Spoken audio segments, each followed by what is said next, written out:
time in months, the weight in his chest was not the burden of his own power. It was the silence. Ichigo Kurosaki had grown accustomed to the whisper of souls. Not words precisely, more like the faint current of a river moving beneath still water. The dead, passing, the living, unaware. The great, slow machinery of the soul society turning in its ancient, patient rhythm. He had fought against that machinery once, had bled against it, had learned eventually that order was not always the enemy of justice, that some walls existed not to imprison, but to protect what lay beyond. He had not expected to miss the sound of it, but tonight the river had gone quiet. Rukia stood beside him, her expression unreadable in the orange haze of the city lights. She had not spoken for several minutes. This in itself was not unusual. The Kuchiki clan did not waste words, and Rukia had absorbed more of her brother's discipline than she would ever admit. But her silence tonight carried a different quality. Not patience, vigilance. "You feel it too," Ichigo said. Not a question. Rukia's grip tightened on the hilt of her zanpakudo. "The balance is shifting." That was the word they always used. Balance, not peace, not safety, balance. The Soul Society did not promise salvation, only equilibrium. Souls entered the cycle. Souls left the cycle. Hollows devoured, Shinigami purified, and the great wheel turned. It was not a kind system. It was not designed to be kind. It was designed to endure. But endurance required stillness, and the stillness was breaking. Ichigo closed his eyes. His senses stretched outward, beyond the city, beyond the boundaries of the living world, into the Dangai, the corridor of time that connected the realms of the dead and the living.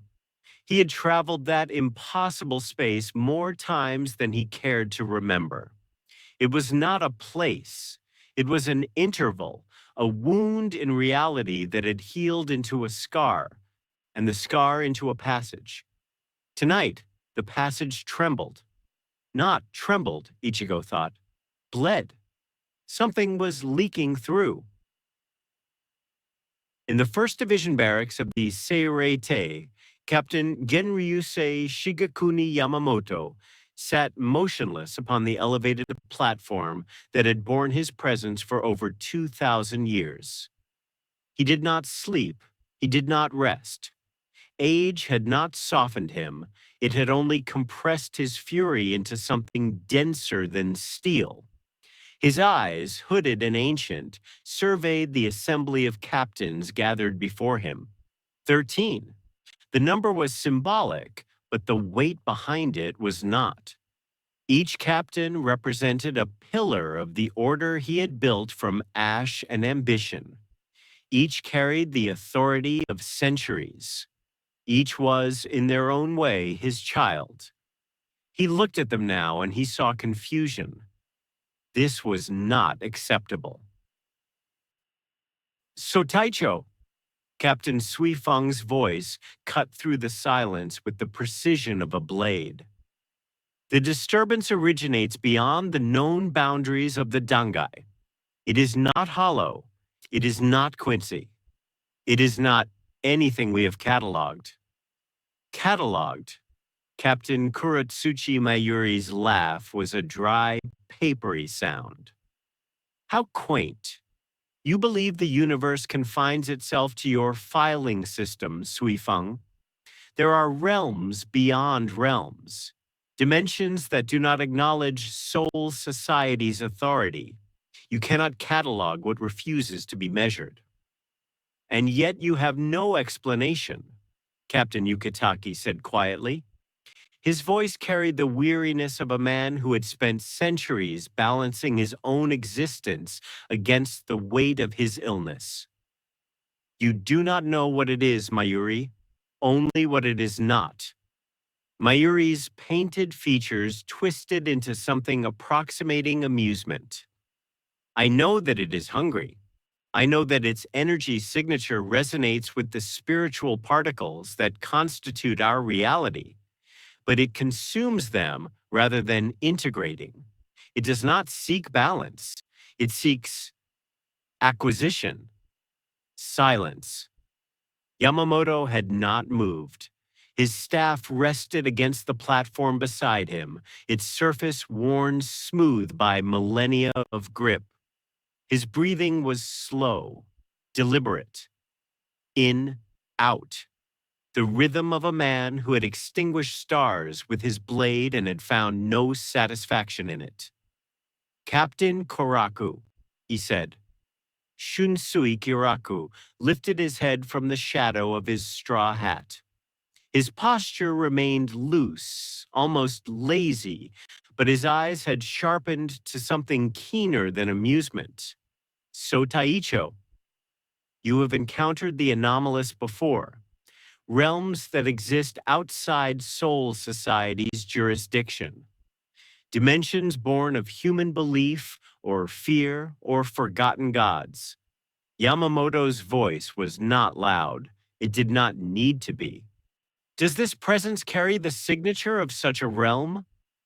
Kyoraku was silent for a long moment. When he spoke, the playfulness had drained from his tone. No, those realms are echoes, reflections. They are born from the human world, shaped by its imagination. This is something else, something that was never human. It has its own laws, its own gravity. Explain. Kyoraku removed his hat, an unconscious gesture. Reality is not uniform, Sotaicho. It is layered. The human world, Hueco Mundo, Soul Society. These are adjacent territories within the same ecosystem. Different environments, but the same fundamental principles. The same cycle of souls. He paused. What approaches does not recognize those principles? It recognizes only dominion. Dominion, Byakuya Kuchiki repeated. His voice carried no inflection. You speak of conquest. I speak of a universe that defines itself through combat. Kyoraku's gaze was distant now, unfocused. A universe where realms are not neighbors but competitors, where borders are not boundaries but frontiers, to be crossed, claimed, consumed. The silence that followed was not contemplative. It was the silence of warriors recognizing the shape of an approaching war. Captain Zaraki Kenpachi had not spoken. He rarely did in these assemblies. His presence was tolerated rather than welcomed, a concession to the necessity of his power rather than any respect for protocol. His zanpakuto rested across his shoulders, its guard catching the light like a broken promise. But now his grin stretched slow and wide across his scarred face. Dominion, he said. Conquest. Fighting. He stood. Sounds like a party. Sit down, Zaraki, Suifeng snapped. Sit down yourself. Kenpachi's grin did not waver. You're all sitting here talking about signatures and realms and whatnot. You don't know what it is. You don't know what it wants. He tilted his head, a predator scenting blood on distant wind. But I know it's coming, and I know it's not afraid. Yamamoto's eyes opened fully. Captain Zaraki. The temperature in the room did not change. It did not need to. Kenpachi's grin faded, not to fear. Kenpachi feared nothing, but to something that resembled distantly acknowledgement. So Taicho, you will restrain yourself. Or what? The question hung in the air like a blade suspended mid-strike. Yamamoto regarded Kenpachi with the patience of a mountain regarding a storm. Or you will find that even your appetite has limits. Kenpachi held his gaze for 3 heartbeats. Then he laughed, a short, brutal sound, and settled back into his seat. Fine. But when this thing you're all so worried about shows up at our gates, you're not going to tell me to stay inside. Yamamoto did not answer. His attention had already shifted elsewhere to the growing tremor in the fabric of reality that only he, among those present, could fully perceive. 2,000 years, he thought. 2,000 years of balance. 2,000 years of sacrifice, of purification, of souls passing through the cycle in their ordained rhythm. And now something comes that does not recognize the rhythm. Something that sees souls not as participants in a cycle, but as currency to be spent. He did not speak this thought aloud, but the weight of it settled upon his shoulders like the ash of ancient battlefields. Raiden descended into the spiritual plane as one descends into deep water, slowly, deliberately, with the awareness that the pressure would only increase. He had not crossed between realms in this manner for centuries. The elder gods had granted him guardianship of Earthrealm, not passage through the territories of other cosmic authorities. His power was sovereign within his domain, but diminished beyond its borders. This was the law. This was the covenant.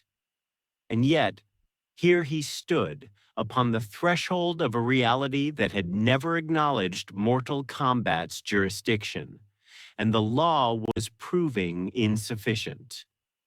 The air here was different, not thinner, denser, saturated with particles of spirit, each one carrying the residue of individual consciousness.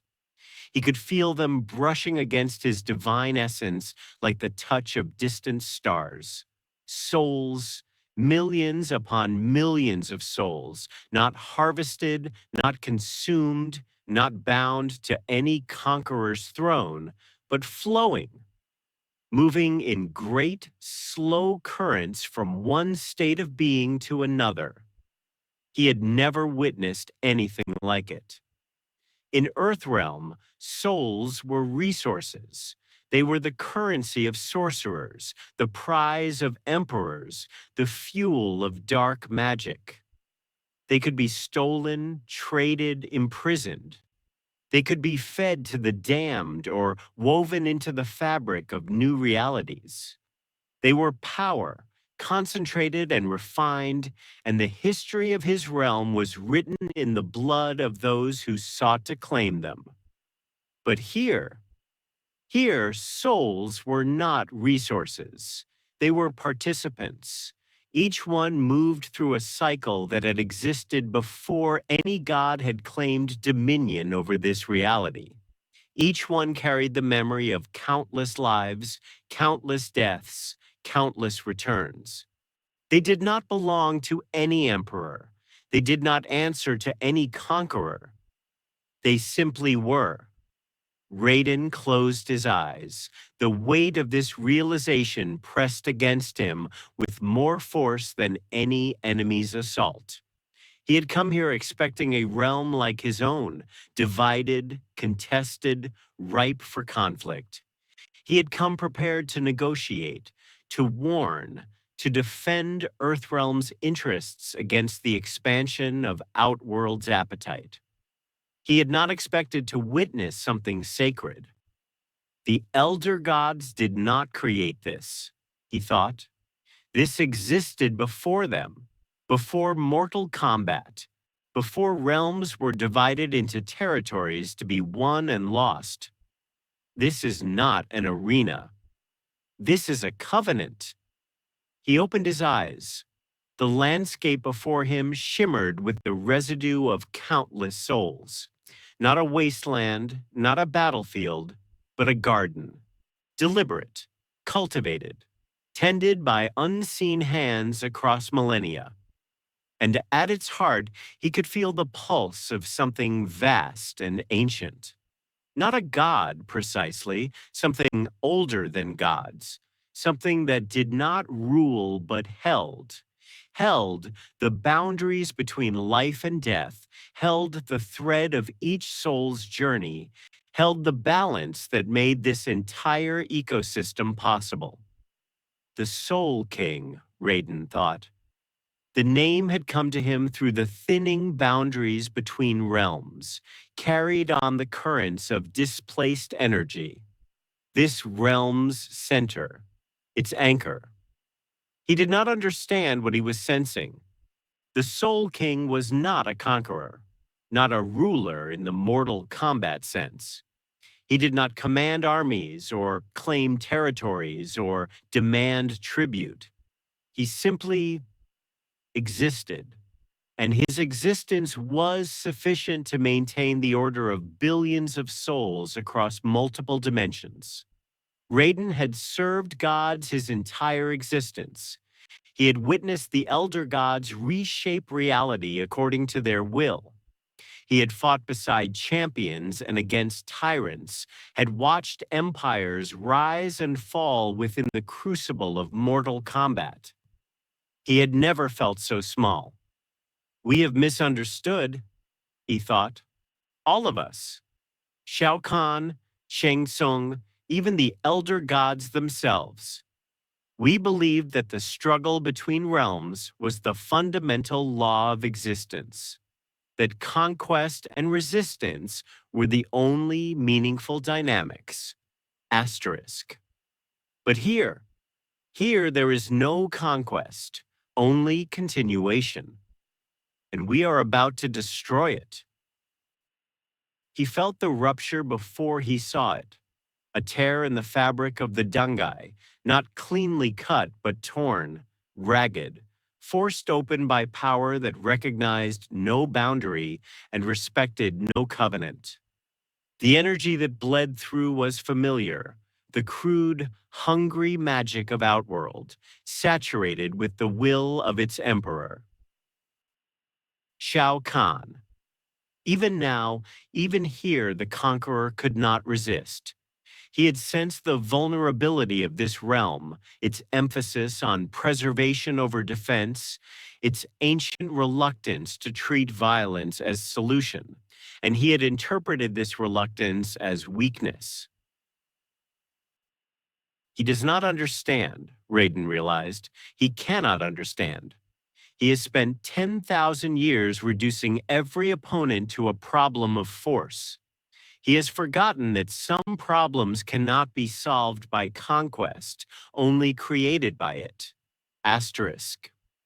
The tear widened, and through it stepped a figure that Raiden had hoped never to encounter beyond the boundaries of their own cosmic jurisdiction. Shang Tsung's smile was the smile of a man who had witnessed the death of worlds and found the experience insufficiently entertaining. Raiden, the sorcerer's voice carried the resonance of stolen souls, each one contributing its fragment of suffering to his eternal chorus. How considerate of you to greet me personally. I was concerned I might have to introduce myself to this realm's inhabitants. You will introduce nothing. Raiden's voice carried the weight of divine authority, but even he could hear the strain beneath it. This realm is not part of Mortal Kombat. It has no champion, no tournament, no covenant with the elder gods. You have no jurisdiction here. Shang Tsung tilted his head, an almost avian gesture. Jurisdiction, such a mortal concern. I have never required permission to harvest what I desire. You will not harvest here. No? The sorcerer's smile deepened. Then perhaps you should reconsider your confidence. He raised his hand. The gesture was casual, almost dismissive, but the magic that responded to it was anything but.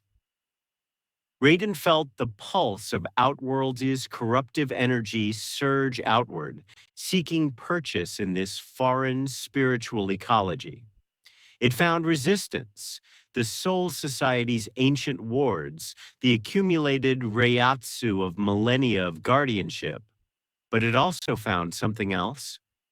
It found souls, purified souls, moving through their ordained cycle, unaware of the predator that had entered their realm.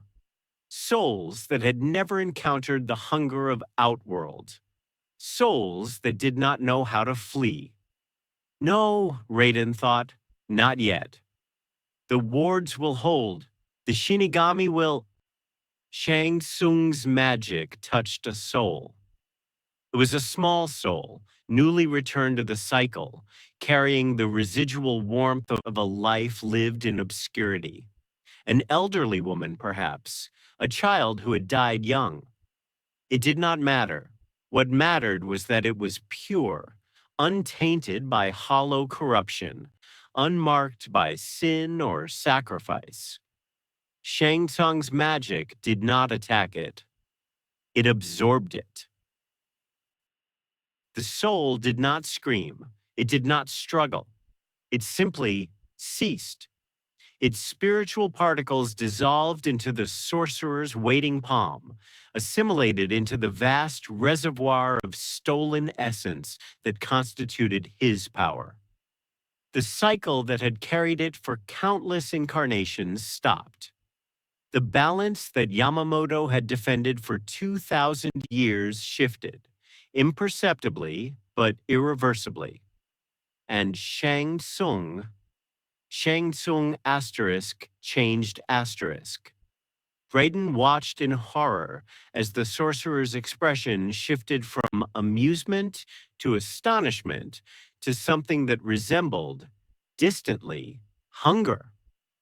Remarkable, Shang Tsung whispered. The souls in this realm, they are not merely abundant. They are concentrated, refined. Centuries of purification have stripped away everything that diminishes their potency. His eyes, already ancient with stolen years, widened further. I have harvested souls across a dozen realms. I have fed upon the essence of champions and emperors. But I have never tasted anything like this. He looked at his hand as though seeing it for the first time. These are not merely souls, he said. These are currency. And this realm is a treasury without guards. You will not. But Raiden's protest came too late.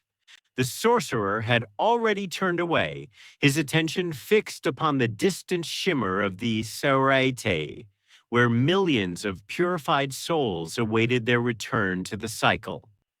Shang Tsung smiled. I believe I shall enjoy my visit to this realm. In the First Division barracks, Yamamoto's eyes opened fully. He did not speak.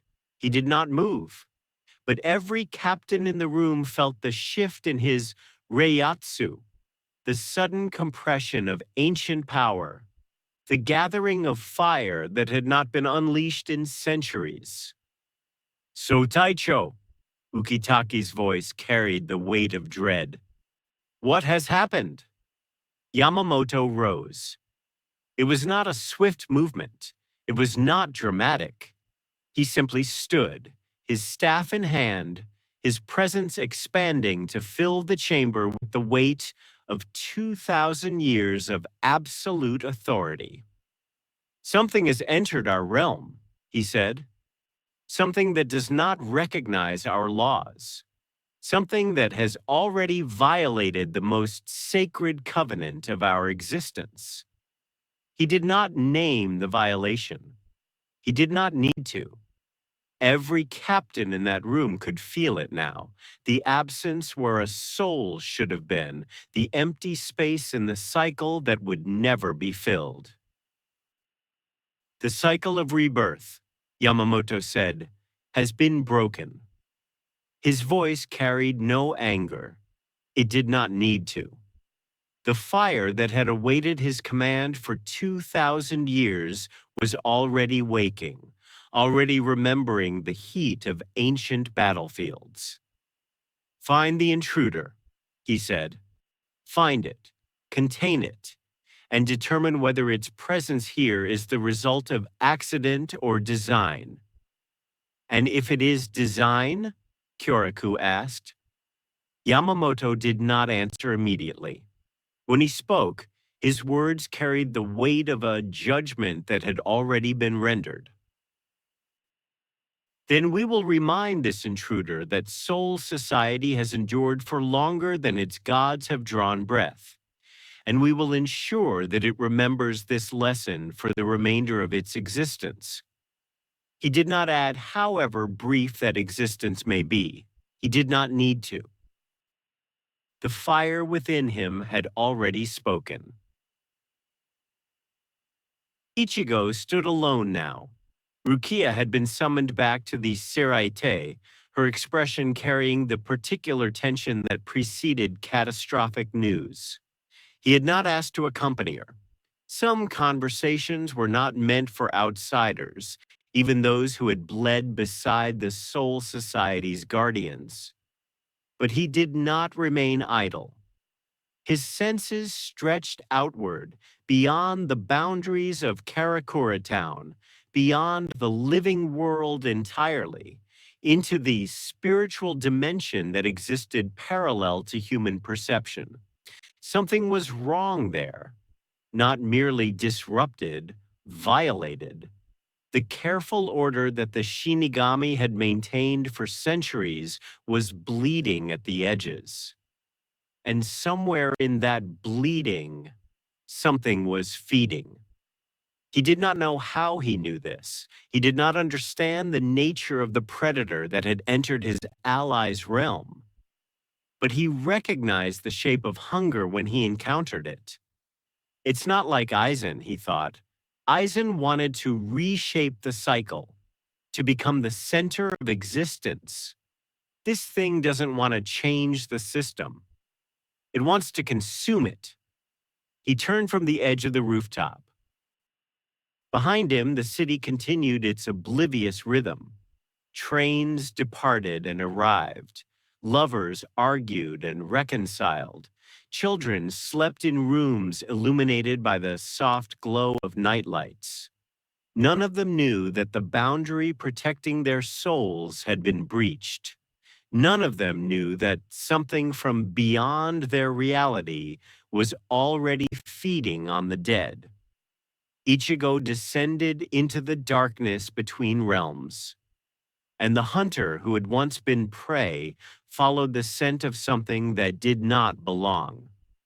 In one universe, souls were purified. In the other, they were trophies. Tonight, the boundary between those universes had dissolved, and nothing, not gods, not guardians, not the accumulated authority of 2,000 years, would be sufficient to restore it.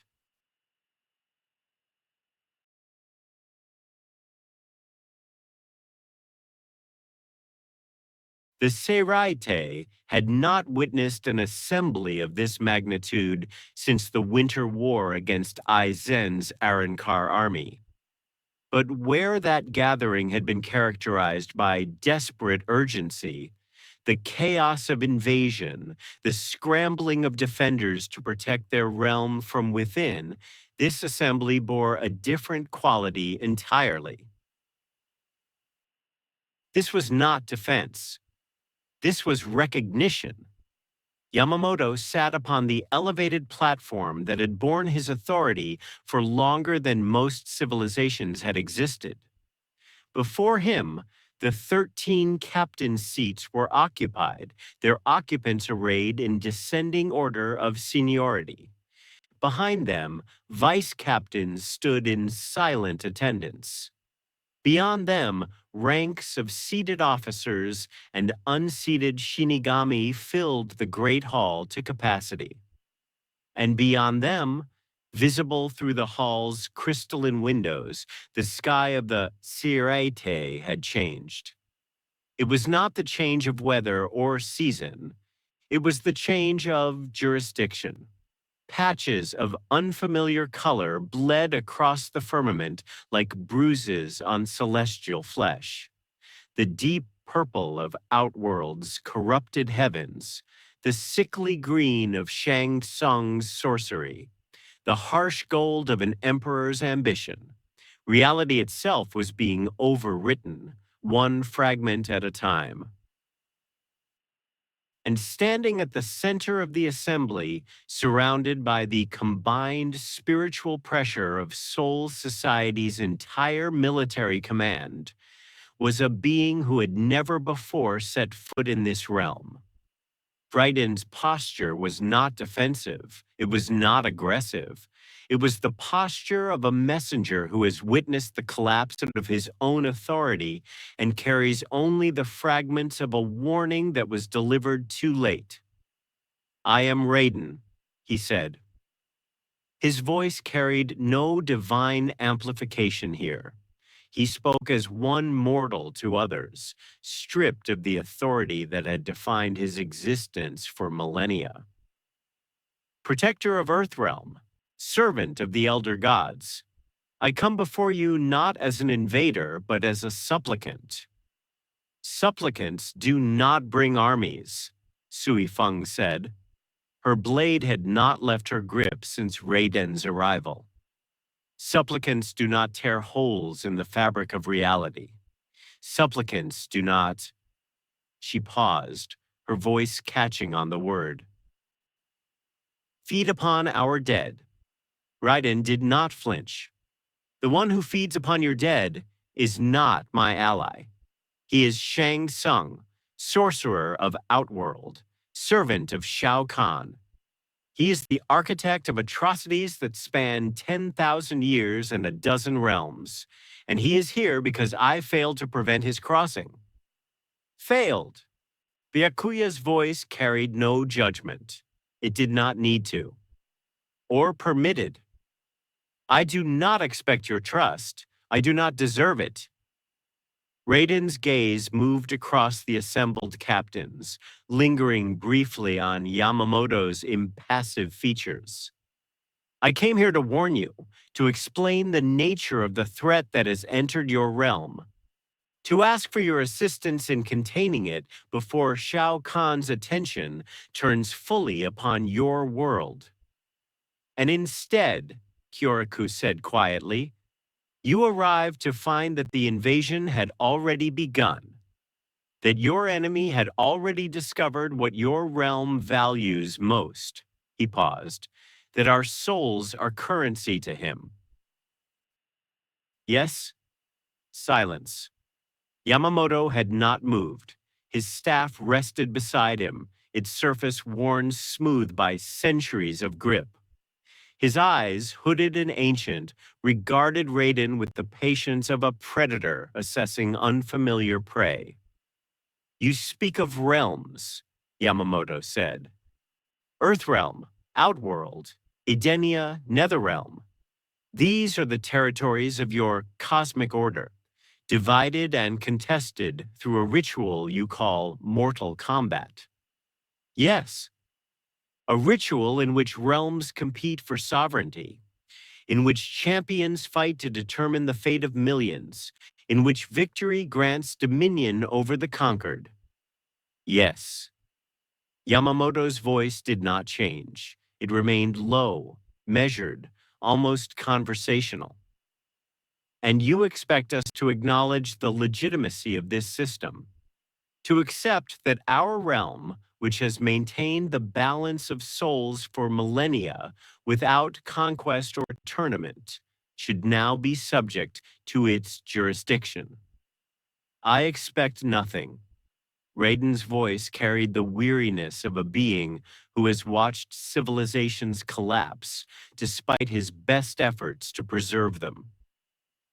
I only ask that you understand what approaches.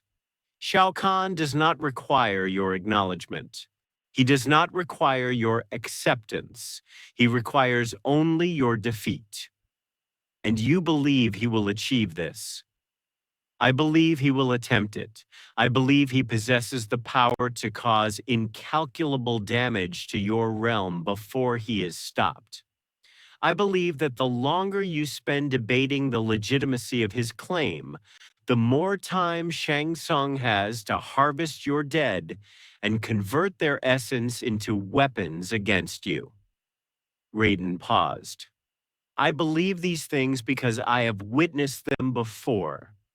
10,000 years of Mortal Kombat, 10,000 years of realms falling one by one to the appetite of Outworld's emperor. And I have not yet found a way to stop him. The silence that followed was not contemplative. It was the silence of warriors who have heard the shape of an approaching storm and are calculating, each in their own way, how much destruction they will be willing to endure.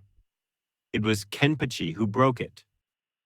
So there's this guy, he said, this emperor, and he's conquered a bunch of realms by sending his best fighters against their best fighters. Winner takes everything. Yes. And you've got a tournament, official rules, champions chosen by the gods themselves. Yes. And the only way to stop this guy from taking over your realm is to beat him in this tournament. The only way permitted by the Elder Gods Covenant, yes. Kenpachi grinned. It was not a pleasant expression. So, what happens when a realm doesn't have a tournament? What happens when the guy shows up and declares that his rules apply, and the people living there say, no, actually, our rules are different? Raiden was silent for a long moment. I do not know, he said. It has never happened before. Kenpachi's grin widened. Good.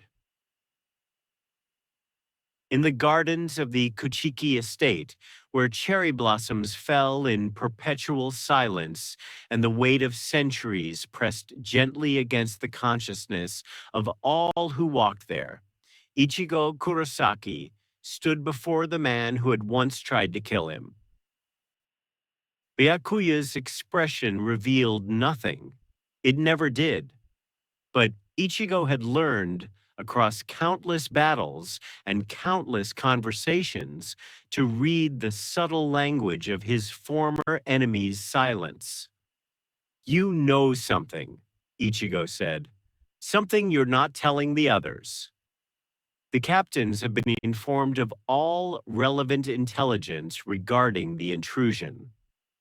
That's not what I asked. Byakuya's gaze drifted to the falling petals. There is a qualitative difference between intelligence and understanding. The captains possess the former. The latter, he paused. The latter requires context that has not yet been fully assembled. Then help me assemble it. Another pause, longer than the first. These invaders, Byakuya said finally, they do not perceive the cycle of souls as we do. To them, a soul is not a participant in an ongoing process of rebirth and purification. It is a discrete object, a resource to be acquired, refined, and expended. I figured that much out myself. Then consider the implications. Byakuya turned to face Ichigo directly. Our entire civilization is built upon the premise that souls must be protected, not harvested, not weaponized, not traded, protected. Every Shinigami who has ever drawn a blade did so in service of this principle. Every law we enforce, every battle we fight, every sacrifice we make, it is all in defense of the cycle. I know. Then you understand why the captain's assembly was not merely discussing strategy. Byakuya's voice dropped to something almost too quiet to hear. We were confronting the possibility that our fundamental premise is not universal, that there exist beings who look upon our sacred duty and see only inefficiency, who perceive our reverence for the cycle as superstition, our guardianship as hoarding, our balance as stagnation. Ichigo was silent. And if those beings prove stronger than us, Byakuya continued, if their armies overwhelm our defenses and their sorcery corrupts our dead, then the cycle ends. Not gradually, not with dignity. It simply ceases. 10 million years of souls moving through their ordained journey terminated in a single generation of conquest. Then we don't let them win. Byakuya's expression shifted. It was not quite a smile. It was something rarer, more precious. No, he agreed, we do not. Liu Kang had not expected to feel doubt. He was Earthrealm's champion, chosen by Raiden himself, forged in the crucible of Mortal Kombat against the greatest warriors of a dozen realms. He had defeated Shang Tsung, defied Shao Kahn, carried the hopes of his entire world through battles that would have broken lesser men. He had never questioned the righteousness of his cause. Until now. The realm he had entered was not like Outworld. It was not like Edenia or the Netherrealm or any of the conquered territories whose liberation had defined his existence. It did not consist of subjugated populations awaiting rescue. It did not consist of refugees yearning for champions. It consisted of order, deliberate, ancient, self-sustaining order, so deeply embedded in the fabric of this reality that removing it would be equivalent to removing the sky. And Liu Kang was beginning to understand that his presence here was not liberation. It was contamination. The Shinigami, he said quietly, they're not soldiers. Raiden stood beside him at the threshold of the Seraite, his divine essence still suppressed by the alien spiritual pressure of this realm. They are guardians. The distinction is meaningful to them. They don't fight for territory. They don't fight for conquest. They fight to maintain something that already exists. Liu Kang's voice carried the weight of revelation. They're not trying to win. They're trying to preserve. Yes. Then what are we doing here? Liu Kang turned to face his god. We came to warn them, to protect them from Shao Kahn's invasion. But we're the ones who brought Shao Kahn here. We're the ones whose realm tore open the boundary between our worlds. We're the ones. He stopped. His hands, the same hands that had delivered the killing blow to Shang Tsung's mortal form, trembled slightly. We're the ones who made them vulnerable. Raiden did not answer immediately. When he spoke, his voice carried the particular weight of a being who has spent 10,000 years confronting the consequences of his own limitations. I do not know if the elder gods anticipated this, he said. I do not know if they understood what lay beyond the boundaries of our cosmic jurisdiction. I do not know if they would have acted differently if they had. He paused. But I know that we are here now. And I know that we have a responsibility to these people that transcends our obligations to the tournament. Responsibility. Liu Kang's voice was hollow. We brought the conqueror to their doorstep. We don't get to claim moral authority by offering to help them fight him. No, we do not. Raiden's gaze was distant, unfocused. But we can still choose to fight on their terms, not as champions seeking victory in Mortal Kombat, not as defenders of Earthrealm's sovereignty, as allies who recognize that some battles are not meant to be won, only survived. Liu Kang was silent for a long moment. Shao Kahn will never accept those terms, he said. He doesn't understand survival. He only understands victory. No, Raiden agreed. He does not. Then how do we fight someone who doesn't recognize the concept of coexistence? Raiden turned to face his champion. I do not know, he said, but I believe the answer lies somewhere in this realm's understanding of balance, of cycles, of the necessity of endings that are not defeats. He paused. The Shinigami do not seek to eliminate hollows. They purify them. They integrate them back into the cycle.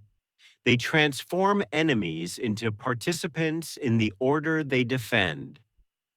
You think we can do that with Shao Kahn? I think we have no other choice. Raiden's voice carried the weight of 10,000 years of limited alternatives. We cannot defeat him through Mortal Kombat. He has spent millennia perfecting his dominance of that arena. We cannot imprison him. His power exceeds any confinement we could construct. We cannot negotiate with him. He recognizes no authority above his own will. Then what can we do? Raiden's gaze shifted to the distant towers of the Seraite, where Yamamoto's Reiatsu burned with the accumulated heat of 2,000 years. We can learn, he said, before it is too late. The first formal contact between the champions of Mortal Kombat and the guardians of Soul Society occurred not on a battlefield, but in the corridor outside the First Division barracks. Ichigo did not recognize the man who stood before him. This was not unusual. The Soul Society contained thousands of Shinigami whose names and faces he had never learned. But this man's spiritual pressure carried a quality he had never encountered before. Not hollow, not Quincy, not Shinigami. Something else entirely. Something that carried the weight of countless battles fought in service of an ideal that was not his own. You're one of them, Ichigo said, one of Raiden's champions. Liu Kang inclined his head. I am Liu Kang, chosen defender of Earthrealm. I have fought across a dozen realities in service of the Elder Gods' covenant. Fought or conquered? The question hung between them like drawn steel. Liu Kang's expression shifted, not to anger, but to something that resembled distantly acknowledgement. I do not know anymore, he said. The distinction was clearer before I entered this realm. Ichigo studied him. The man's spiritual pressure was immense, not comparable to Yamamoto's ancient authority, but formidable nonetheless. His body carried the memory of countless battles, each one etched into the muscle memory of his strikes. He was, Ichigo realized, perhaps the greatest warrior his realm had ever produced. And he was lost. You came here to help, Ichigo said. That's what Raiden told the captains, that you wanted to warn us, to fight alongside us, to protect us from this emperor who's been conquering realms for 10,000 years. Yes, But that's not why you're really here. Ichigo's voice was not accusatory. It was something rarer, more difficult. You're here because you need to understand something, something you can't find in your own realm. Liu Kang was silent for a long moment. In my realm, he said finally, strength determines sovereignty. The realm that produces the greatest champion earns the right to exist unmolested for a generation. The realm that fails is absorbed, its people subjugated, its resources harvested. This is the law. This is the covenant. This is the system that has governed our existence for longer than recorded history. And you've never questioned it. I have questioned everything. I have fought against corruption, against tyranny, against the very emperor who now threatens your realm. But I have never questioned the tournament itself. Liu Kang's voice dropped. I believed it was necessary, that without Mortal Kombat, the realms would descend into endless war, that the Elder God's covenant, however imperfect, was preferable to the chaos that would replace it. But now you're not sure. Liu Kang did not answer. He did not need to. My world isn't perfect, Ichigo said. The Soul Society has done terrible things. They've executed innocent people. They've covered up atrocities. They've treated the living world as a resource to be managed rather than a civilization to be respected. He paused. But they've never claimed that their system was the only possible system. They've never argued that might makes right. They've only argued that order is preferable to chaos, and even that argument I've spent years fighting against. And now, Ichigo's gaze drifted to the distant towers of the Seiraite, where Yamamoto's Reiatsu burned with undiminished intensity. Now I'm not sure either, he said. I still think the Soul Society needs to change, that the Central 46's authority is corrupt, that the noble houses wield too much power, that the punishment for questioning tradition should not be death. But I also understand now what we're fighting to preserve, not the institutions, not the hierarchies, the cycle, the simple, sacred fact that souls deserve the chance to live and die and live again without being harvested by conquerors who see them only as fuel. He turned back to Liu Kang. Your realm doesn't have that, he said. Your souls aren't protected. They're just resources waiting to be claimed. Yes? And that's what Shao Kahn wants to do here. Claim us, consume us, turn our dead into weapons against the living. Yes. Ichigo's hand moved to the hilt of his Zanpakudo, not in threat, in preparation. Then we have something to fight for, he said, something worth preserving, something worth dying to protect. Liu Kang met his gaze. Yes, he said, you do. Kenpachi Zaraki had never required an invitation to violence. The chaos that erupted in the northern district of the Serai was not planned, not sanctioned, not authorized by any captain or division commander. It was simply the inevitable consequence of placing two beings who define themselves through combat in the same vicinity and expecting them to maintain diplomatic restraint. The being who called himself Sub-Zero moved through the ranks of shocked Shinigami like winter incarnate. His power was not Reiatsu. It was not Kido. It was something older, more primal. The absolute cessation of motion, the freezing of potential into static crystalline perfection. Where his ice touched, spiritual particles ceased to flow. They did not shatter, they did not dissolve, they simply stopped. Kenpachi observed this with something approaching appreciation. Finally, he said, someone who actually wants to fight. Sub-Zero turned. His mask revealed nothing of his features, but his posture shifted from defensive to evaluative. He was, Kenpachi realized, assessing him, calculating odds, weighing threat levels. Boring, Kenpachi thought, but at least he's strong. You are not like the others, Sub-Zero said. His voice carried the resonance of deep ice, slow-moving and absolute. You do not fight to protect. Nope. You do not fight for honor or duty or the preservation of order. Never have. Sub-Zero was silent for a moment. The ice that had been spreading across the courtyard slowed, then stopped. Then why do you fight? Kenpachi grinned. Because it's fun. He moved. The speed of his initial strike would have decapitated any ordinary opponent. But Sub-Zero was not ordinary.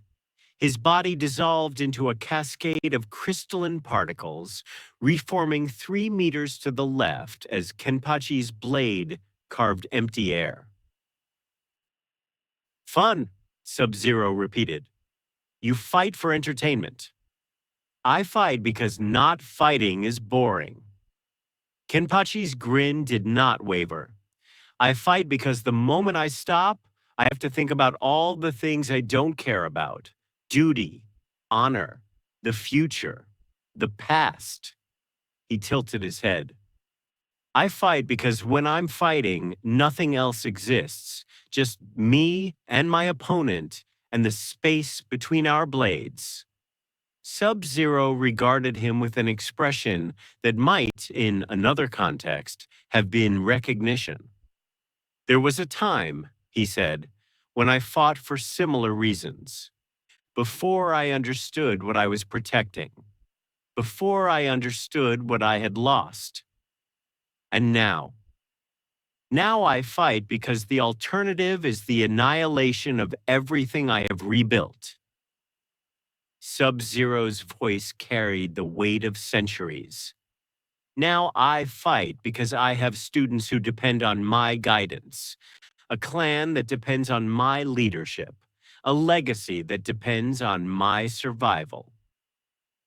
He paused. Now I fight because I am afraid. Kenpachi's grin faded. Afraid of what? Of discovering that the man I was, the man who fought for pleasure, who sought battle for its own sake, is still alive within me. And that, given the opportunity, he would abandon everything I have built to feel, once more, the joy of combat without consequence. The silence between them stretched. Then you're an idiot, Kenpachi said. Sub-Zero's posture shifted, not to offense, to something that resembled distantly curiosity. Explain. You think joy is something to be feared. You think fighting for fun diminishes your duty. Kenpachi's voice carried the particular contempt of a man who has never apologized for his nature. But you're still here, still fighting, still protecting your clan and your students and your precious legacy. The joy didn't destroy you.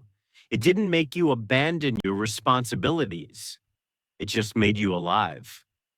He raised his blade. And now you're fighting me, and you're trying to pretend it's only duty, only obligation, only the grim necessity of defending your realm against invasion. His grin returned, sharper than before. But I can see it in your stance, the way you moved when I attacked, The way you're looking at me now. He paused. You're enjoying this. Sub-Zero did not answer. But his ice, when it surged forward to meet Kenpachi's blade, carried a temperature that had nothing to do with winter. Toshiro Hitsugaya had not expected to encounter an opponent whose power mirrored his own so precisely. The man called Sub-Zero was not, strictly speaking, his adversary. The battle in the Northern District had been contained, the intruder subdued not through defeat, but through mutual recognition of tactical futility. But as Hitsugaya stood before the frozen warrior in the aftermath of their confrontation, he found himself confronting questions he had not anticipated. Your ice, Hitsugaya said, it is cessation. Sub-Zero inclined his head. Your ice flows, mine stills. We are opposite expressions of the same element. Yes. Hitsugaya's gaze drifted to the crystalline formation still clinging to the courtyard walls. I have spent my entire existence learning to control water in all its forms, to freeze, to flow, to dissolve. Heirin Maru is not merely a weapon, it is the embodiment of storms, of the eternal cycle of condensation and release. And you believe your mastery exceeds mine. I believe our powers are incompatible, not in strength, but in philosophy. Hitsugaya turned to face Sub-Zero directly. Your ice seeks permanence, the absolute stillness of absolute zero. My ice is temporary. It melts, it evaporates, it returns to the cycle from which it emerged. We do not fight with the same element. We fight with opposing interpretations of existence itself. Sub-Zero was silent for a long moment. In my realm, he said finally, there is no cycle. Water falls from the sky, flows to the sea, rises again through evaporation. But the water itself does not remember its previous forms. It does not carry the residue of its past incarnations. It simply is, moment by moment, without continuity. And you find this insufficient. I find it efficient. The souls in your realm carry the weight of countless lifetimes.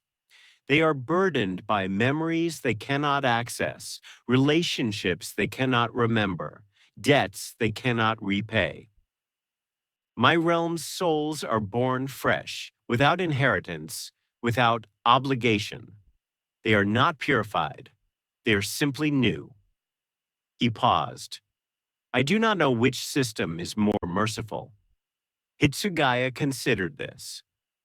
Mercy, he said, is not the purpose of the cycle. Preservation is, continuity is. The knowledge that each soul's journey, however imperfect, contributes to an order larger than any individual existence. He paused.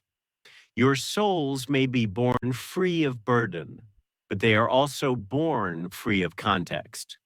They do not learn from their predecessors' mistakes. They do not build upon their predecessors' wisdom. Each generation begins anew, ignorant of everything that came before. Yes, and you believe this is preferable. Sub-Zero did not answer immediately. When he spoke, his voice carried the particular weight of a man who has spent centuries reconciling irreconcilable truths. I believe, he said, that both our systems are incomplete, that your realm's emphasis on continuity denies souls the possibility of genuine renewal, that my realm's emphasis on renewal denies souls the wisdom of accumulated experience, that neither approach is sufficient to address the fundamental vulnerability we both now face. And what vulnerability is that? Sub-Zero's gaze shifted to the distant towers of the Seraite, where the sky continued to bleed with the colors of Outworld's corruption. The vulnerability of being harvestable, he said. Your souls carry centuries of refined spiritual energy. Mine carry the concentrated essence of individual lifetimes. Both are valuable to predators who do not recognize the sacredness of either system. Both are currency to an emperor who measures worth only in power. Hitsugaya was silent. Your realm and mine, Sub-Zero continued, have spent millennia developing increasingly sophisticated methods of preserving and protecting our dead.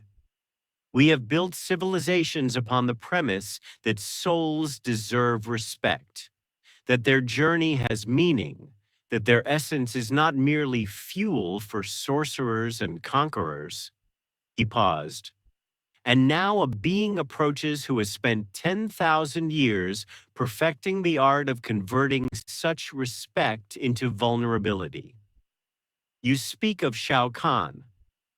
I speak of the fundamental incompatibility between systems designed for preservation and systems designed for consumption. Sub-Zero's voice carried the weariness of a man who has witnessed this incompatibility destroy civilizations less prepared than Soul Society. Your realm treats souls as participants in an eternal cycle. Shao Kahn treats souls as resources to be acquired. These worldviews cannot coexist. One of them must ultimately extinguish the other. And you believe Shao Kahn will succeed? I believe he has never failed. Sub-Zero paused. Until now. In the throne room of the First Division, where Yamamoto's authority had remained unchallenged for longer than most civilizations had existed, an emperor who recognized no authority above his own prepared to issue his declaration. Shao Kahn did not enter the Seraite through the subtlety. He did not require portals or sorcery or the careful manipulation of boundaries. He simply arrived, his presence pressing against the spiritual fabric of this realm with the weight of 10,000 years of absolute dominion. The captains who assembled to confront him did not draw their blades. Not yet. They simply stood, their reiatsu converging upon the intruder with the accumulated pressure of centuries of collective defense. Shao Kahn laughed. You believe your presence intimidates me, he said. You believe the weight of your collective authority will cause me to reconsider my purpose here. His voice carried the resonance of a being who has commanded armies larger than the entire population of this realm. You are mistaken. No one answered. Soul Society, Shao Kahn continued, a realm built upon the careful preservation of dead souls, a civilization that has spent 10,000 years refining the art of hoarding resources it lacks the ambition to exploit. His gaze swept across the assembled captains with contemptuous amusement. You are not guardians. You are misers, and I have come to liberate your horde from your incompetent stewardship. Shao Kahn. Raiden's voice cut through the Emperor's rhetoric with the precision of a blade. You have no authority here. This realm is not party to the Elder God's covenant. Mortal Kombat does not apply to its territories or its people. Mortal Kombat applies everywhere. Shao Kahn's attention shifted to his ancient adversary. The covenant does not recognize your arbitrary distinctions between realms that acknowledge the tournament and realms that delude themselves into believing they exist beyond its jurisdiction. All realms are subject to mortal combat. All realms must prove their worth through combat. His smile widened. All realms can be conquered. This realm will not be conquered. Will it not? Shao Kahn's gaze drifted to Yamamoto, who had not moved throughout the Emperor's declaration. Your eldest warrior possesses considerable power. I acknowledge this. 2,000 years of accumulated spiritual pressure, refined through constant vigilance against internal and external threats. He is, perhaps, the most formidable opponent I have encountered since the last great war of Outworld's expansion. He paused. But he is also old. His power is the power of preservation, not conquest. He has spent millennia learning to defend, to contain, to endure. He has never learned to take. Shao Kahn's voice dropped to something almost conversational. And taking is the only skill that matters in the end. Yamamoto's eyes opened fully.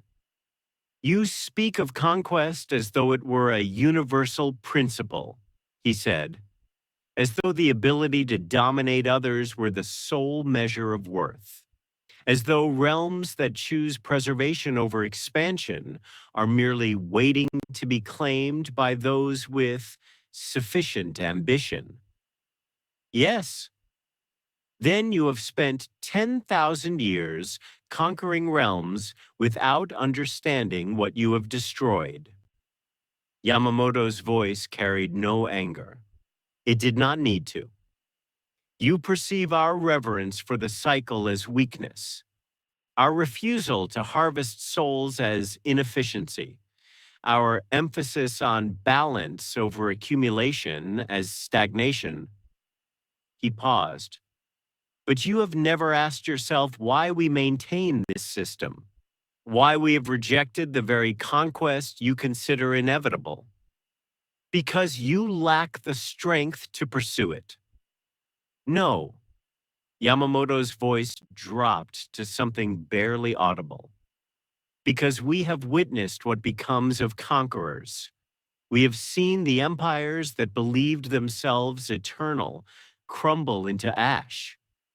We have watched the tyrants who measured their worth in subjugated territories die unmourned and unremembered. We have learned what you, in 10,000 years of conquest, have somehow failed to understand. He paused. Dominion is not strength.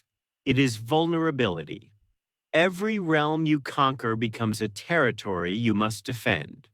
Every population you subjugate becomes a rebellion you must suppress. Every soul you harvest becomes a resource whose depletion diminishes your own power. His gaze met Shao Kahn's with the weight of 2,000 years of accumulated certainty.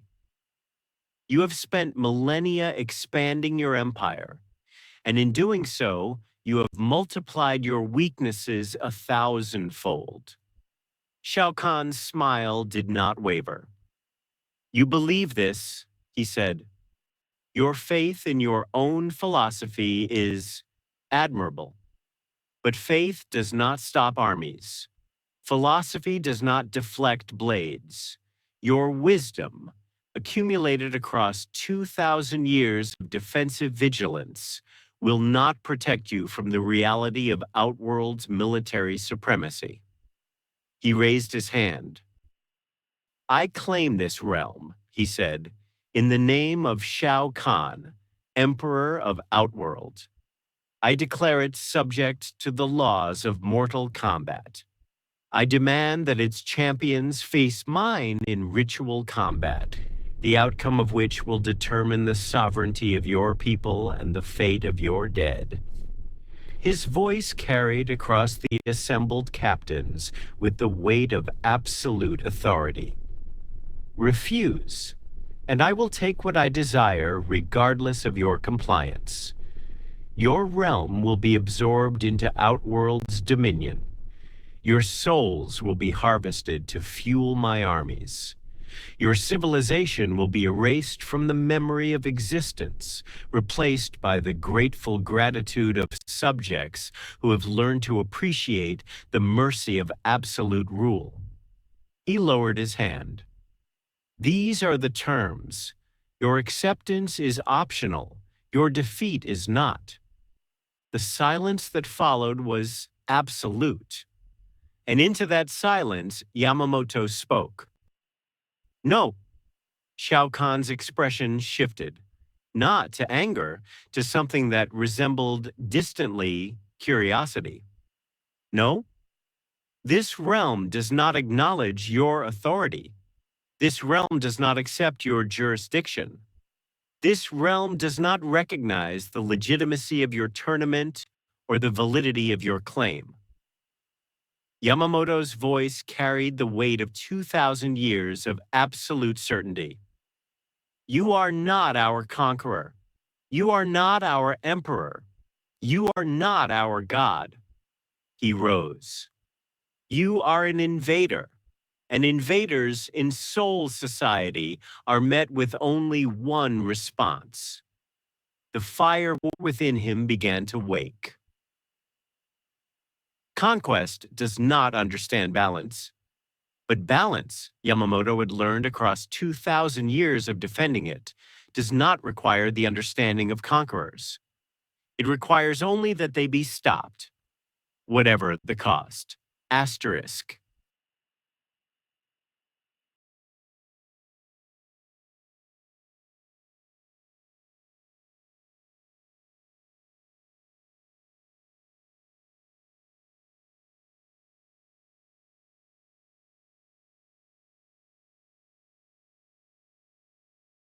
The purification chambers of the Soul Society had stood unchanged for longer than most civilizations had existed. They were not temples. They were not monuments. They were functional spaces designed for the practical transformation of corrupted souls into participants in the eternal cycle. Hollows entered. Spirit particles departed. The process was not sacred in the conventional sense. It was necessary, as fundamental to the ecosystem of souls as precipitation was to the ecosystem of the living world. Tonight, the chambers were empty, not abandoned, not evacuated. Empty, as though the souls that should have been flowing through them had simply ceased to exist. As though the cycle itself had developed a leak that no Shinigami could detect, let alone repair. Mayuri Kurotsuchi stood at the center of the primary chamber, his expression concealed behind the immobile features of his modified face paint. His Nemu stood silent attendance beside him, her artificial consciousness processing the data streams that flooded her creator's senses. Fascinating, Mayuri murmured.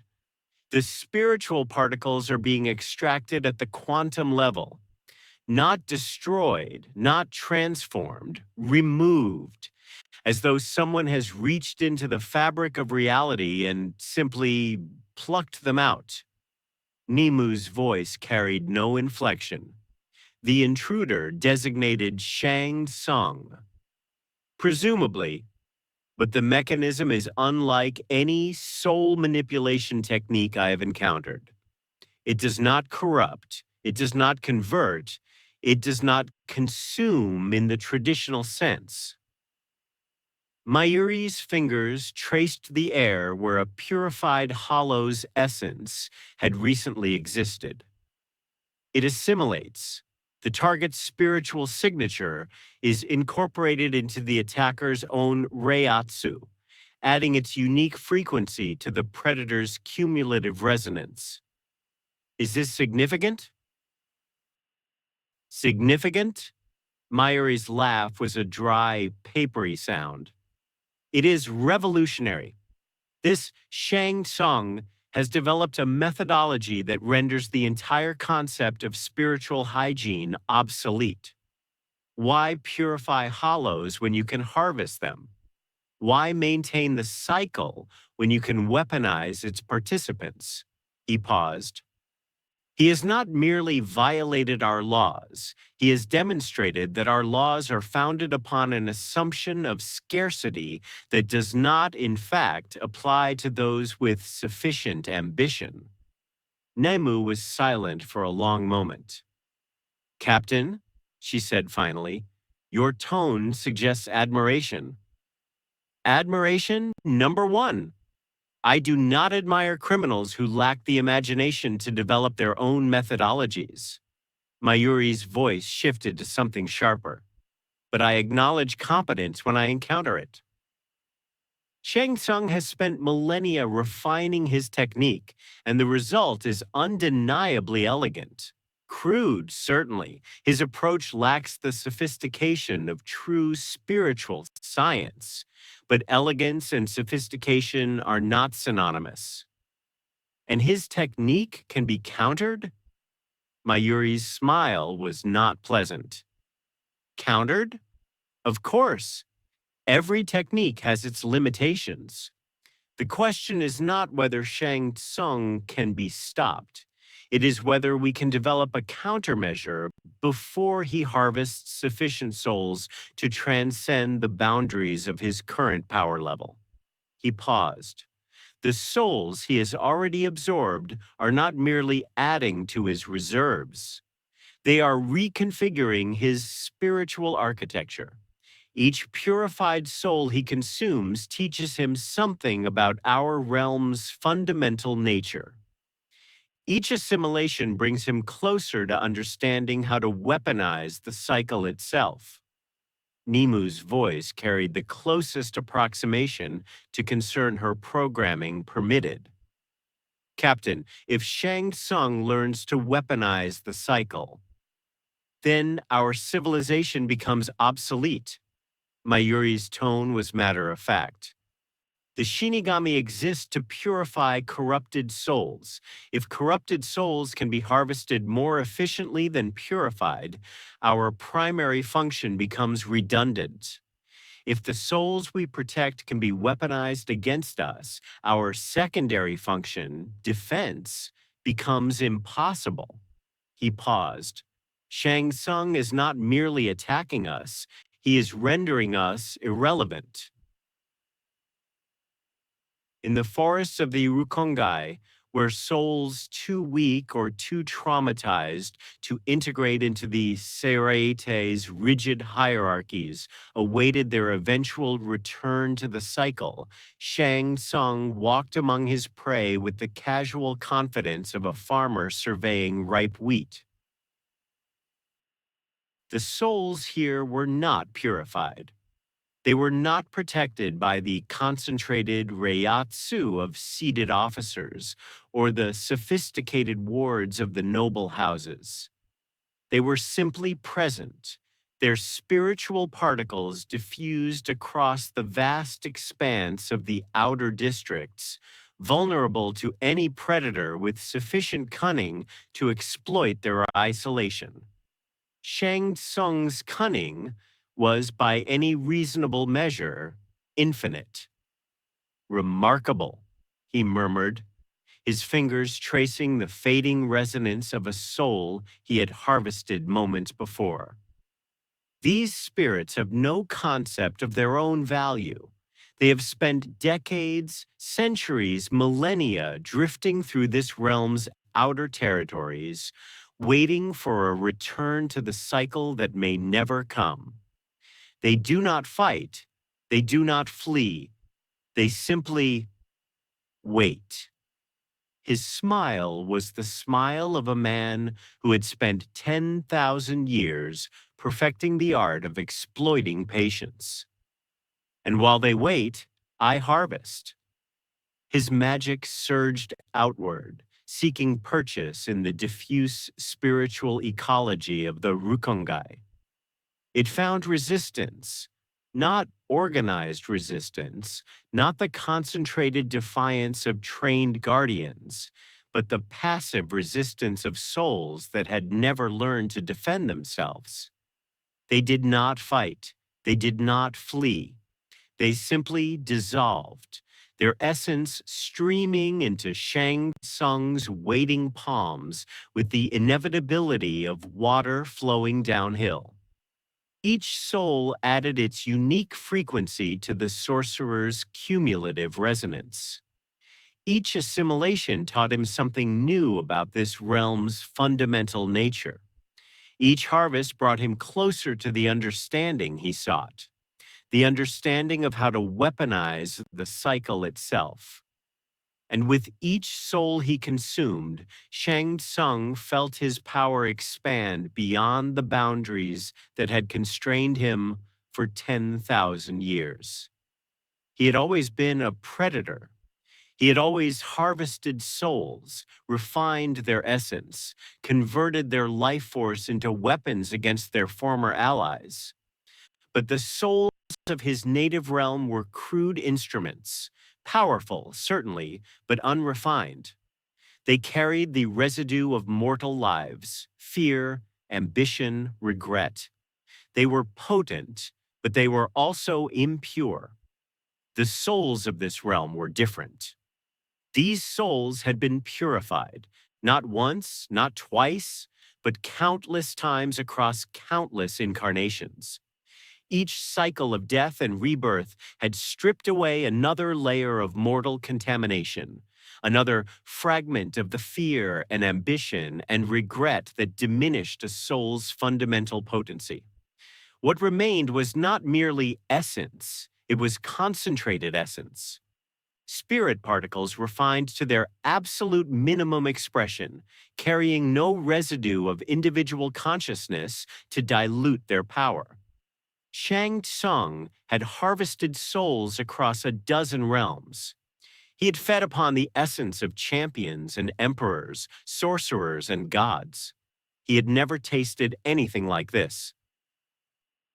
"Your realm," he murmured to the fading resonance of his latest victim, "has spent millennia refining its dead into the purest possible expression of spiritual energy. You have done the work of 1,000 sorcerers across 10,000 years without ever understanding the value of what you were creating." His smile widened. "I understand, and I will honor your efforts by putting them to their proper use." The hollows of Hueco Mundo had always been predators, but they had also been participants. Corrupted souls, certainly, but still part of the cycle that defined existence across all realms of the Bleach universe. They devoured and were purified and returned to the cycle from which they had emerged. They were enemies of the Shinigami, but they were also necessary. The darkness that defined the light, the chaos that justified order. Tonight, the hollows were changing. It began in the outer territories of Hueco Mundo, where the least evolved specimens drifted through the eternal twilight in search of prey too weak to resist their hunger. These hollows had never encountered power beyond their own crude appetites.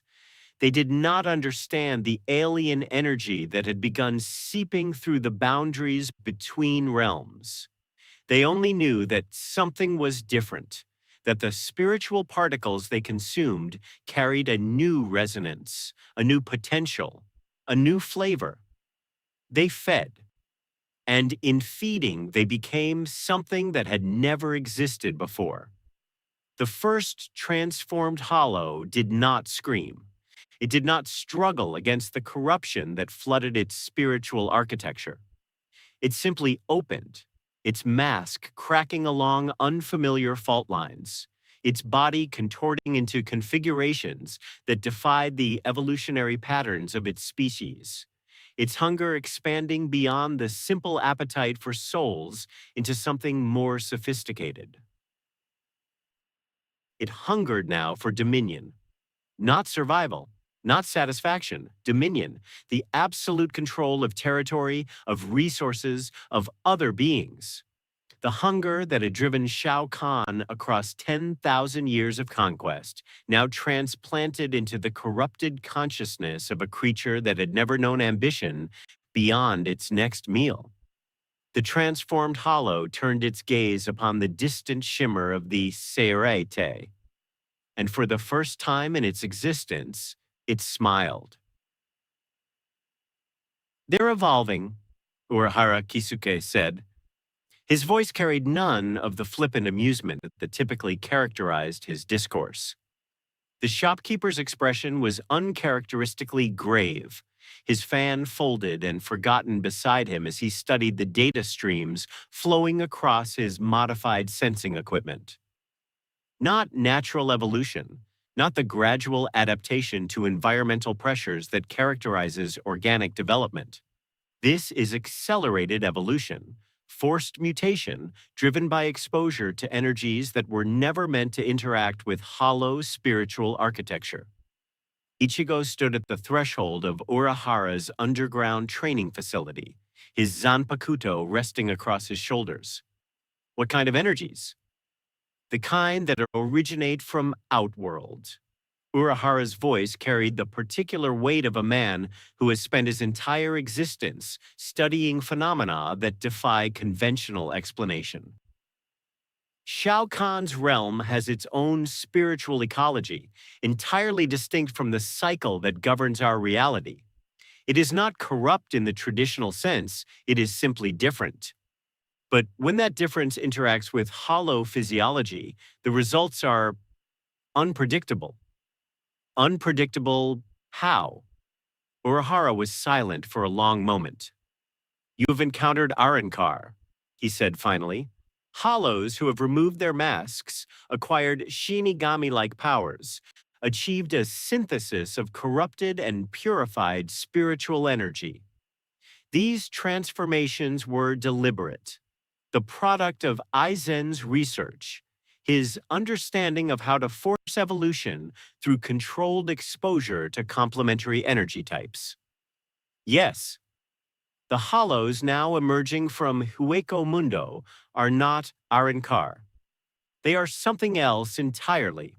Their transformations are not synthesis, they are subsumption.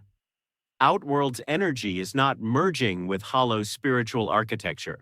It is overwriting it. He paused. These creatures are no longer participants in the cycle. They are extensions of Outworld's will. They are Shao Kahn's new army. Ichigo's grip tightened on his Zanpakuto. How many? Unknown. The transformation is spreading exponentially. Each converted hollow becomes a vector for further corruption. It's Reiyatsu, carrying the outworld resonance to every spiritual particle it contacts. Urahara's voice dropped. If this continues unchecked, the entire hollow population of Hueco Mundo will be subsumed within a matter of days. And then Shao Kahn will have an army of corrupted predators, each one hungry for the purified souls his sorcerer has already begun harvesting. Ichigo was silent. You're going to fight them, Urahara said. Not a question. I'm going to try. You cannot save them. The hollows who have undergone this transformation are no longer capable of redemption. Their spiritual architecture has been fundamentally rewritten. There is nothing left to purify, nothing left to save. Urahara paused. All you can do is stop them from consuming more souls. All you can do is prevent the corruption from spreading further. Ichigo met his gaze. Then that's what I'll do. Scorpion had not expected to encounter mercy in this realm. He had crossed the boundaries between dimensions seeking vengeance, not against the Shinigami, not against the guardians of this alien spiritual ecology, but against the sorcerer who had murdered his clan and enslaved his soul for generations uncounted. Shang Tsung was here. Shang Tsung was harvesting, and Scorpion would follow the trail of stolen souls until his blades found the sorcerer's throat. But the trail had led him instead to a boy with orange hair and eyes that carried the weight of countless battles fought in defense of strangers. "You're not like the others," Ichigo said. "The ones who came through the rift. You're not serving Shao Kahn." "No." "Then why are you here?" Scorpion was silent for a long moment. The hellfire that perpetually wreathed his form flickered with the residue of emotions he had not permitted himself to acknowledge in centuries. "I seek vengeance," he said, "against the sorcerer who murdered my clan, against the emperor who sanctioned their destruction, against the system that transformed their souls into currency to be spent in endless conquest." His voice carried the particular resonance of a being who has spent centuries refining his hatred into the only purpose remaining to him. "I am here because Shang Tsung is here, and I will not rest until he has answered for his crimes." Ichigo studied him. "You're not going to find what you're looking for," he said. "Not here, not like this." Scorpion's posture shifted.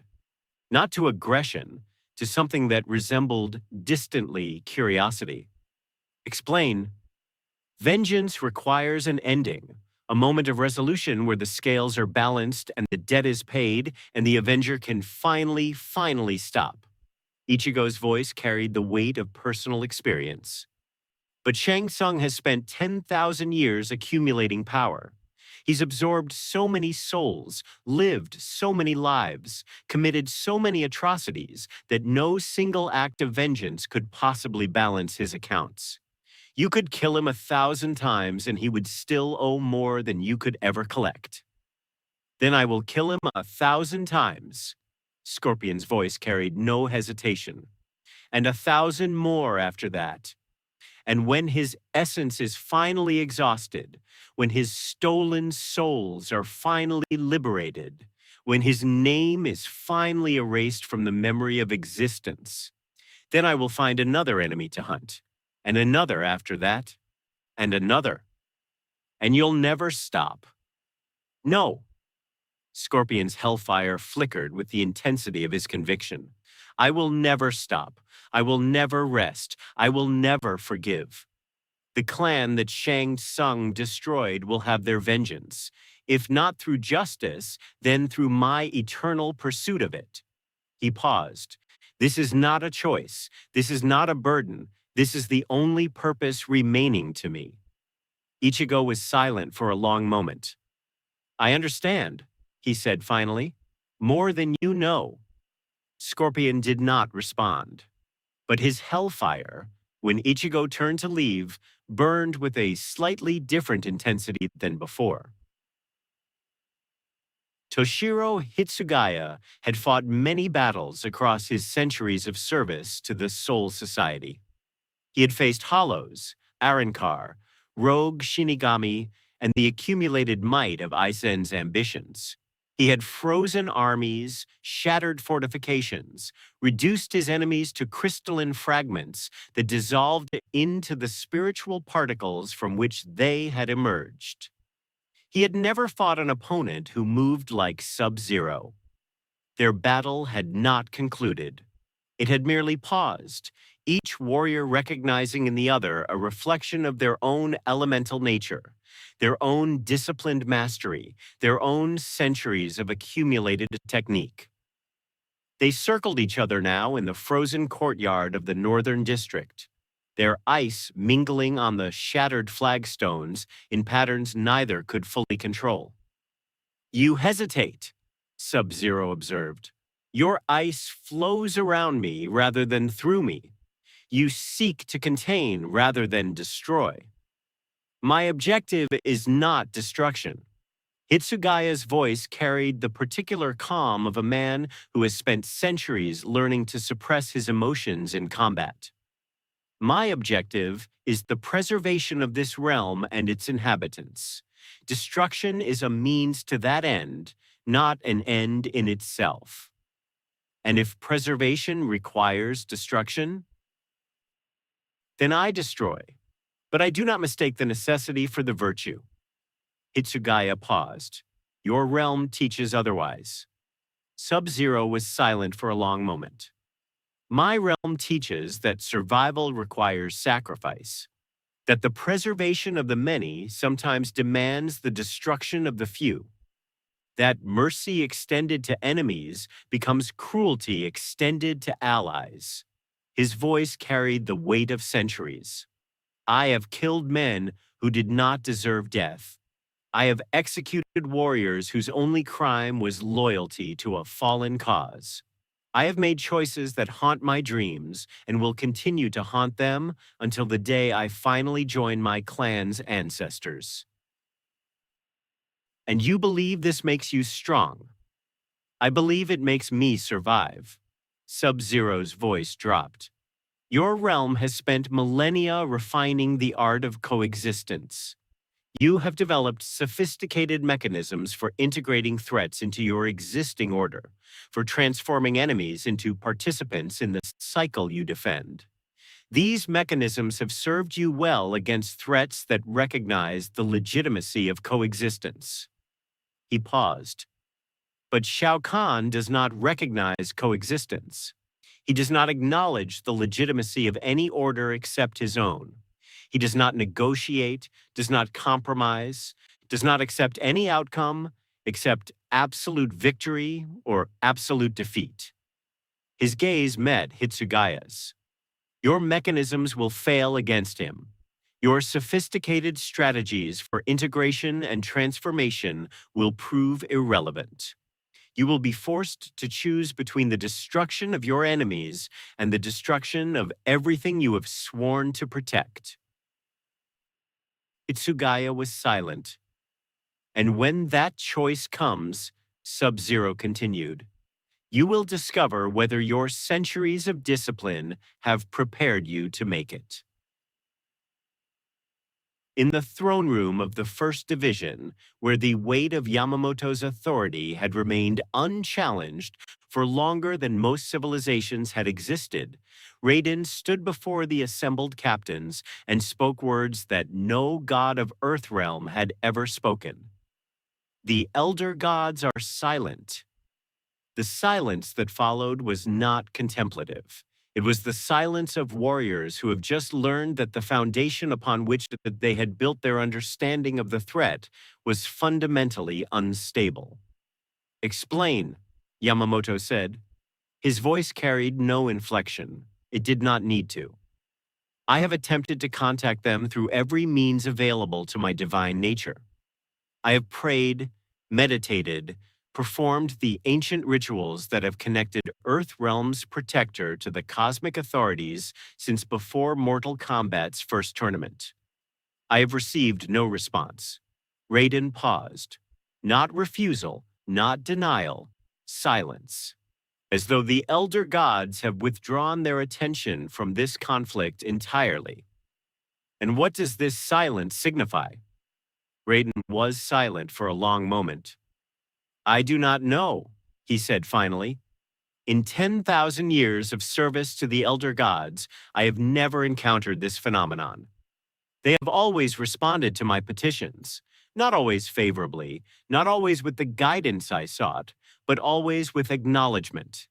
Their silence now suggests something unprecedented. Or something deliberate, Kyoraku said quietly. The elder gods may have chosen not to intervene in this conflict.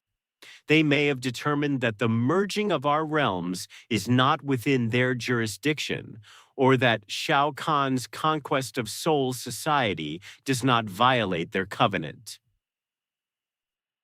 But it does violate their covenant. Raiden's voice carried the particular strain of a being whose fundamental beliefs are being systematically dismantled. The elder gods established Mortal Kombat to prevent exactly this outcome, the uncontrolled expansion of Outworld's dominion across adjacent realms. Shao Kahn's invasion of Soul Society is a direct violation of the principles that Tournament was designed to enforce. And yet they remained silent. Yes, Yamamoto's gaze, hooded and ancient, regarded Raiden with the patience of a predator assessing wounded prey. Your gods have abandoned you, he said. Or perhaps they were never as invested in your realm's survival as you believed. Perhaps Mortal Kombat was never designed to protect Earthrealm from conquest, only to regulate the manner in which that conquest occurred. His voice carried no judgment.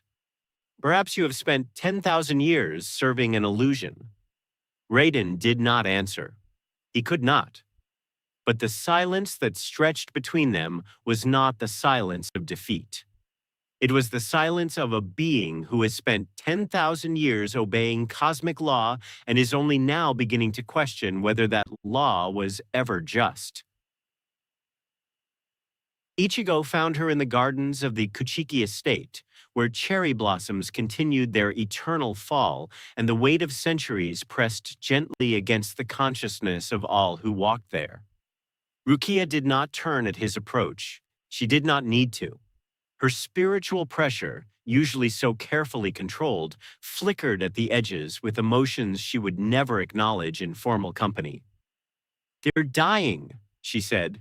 Not the warriors, not the defenders. The souls in the Rukongai.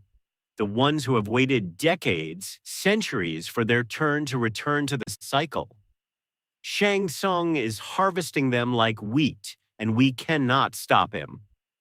We will stop him. Ichigo's voice carried the particular conviction of a man who has promised the impossible and somehow, against all reason, delivered it. We always do. Always. Rukia's voice carried the weight of accumulated losses. We always stop the threat. We always survive the invasion. We always rebuild what was destroyed and return to the careful order that defines our existence. She paused. But we never asked whether that order was worth preserving. We never questioned whether the cycle we defend with such ferocity is actually sacred or merely habitual. Ichigo was silent. Shang Tsung is evil, Rukia continued. I do not question this. He harvests souls that do not deserve to be harvested, converts their essence into fuel for his sorcery, treats the dead as resources to be exploited rather than participants in an eternal journey. He is everything the Soul Society was founded to oppose. But his existence has forced me to confront a question I have spent my entire career avoiding. Rukia turned to face him. If souls are merely spiritual particles arranged in specific configurations, if consciousness is merely the temporary organization of those particles into patterns that eventually dissolve, then what makes harvesting them wrong? What distinguishes Shang Tsung's consumption of souls from the natural dissolution that occurs when a soul returns to the cycle? Ichigo met her gaze. Consent, he said. The soul Shang Tsung harvested didn't choose to become fuel for his sorcery. It didn't agree to have its essence converted into weapons against its former allies. It was simply taken, not as a participant in its own destiny, but as an object to be acquired and expended. And the cycle? The cycle doesn't take. It receives, it doesn't consume, it transforms. Ichigo's voice carried the weight of countless conversations with Urahara, with his father, with the accumulated wisdom of a dozen teachers who had spent their lives studying the nature of souls. The soul that returns to the cycle isn't destroyed. It isn't diminished. It simply continues. Its essence flows into new configurations, new lives, new opportunities for growth and experience. The cycle doesn't end anything. It perpetually renews. Rukia was silent. That's what Shang Tsung doesn't understand. Ichigo continued. That's what Shao Kahn has spent 10,000 years failing to learn. Souls aren't resources to be hoarded and expended. They're participants. They have value not because of what they can provide, but because of what they are. Individual consciousnesses, each one unique, each one carrying the accumulated experience of countless incarnations. And when Shang Tsung harvests them, he ends that, not temporarily, not transformationally, permanently.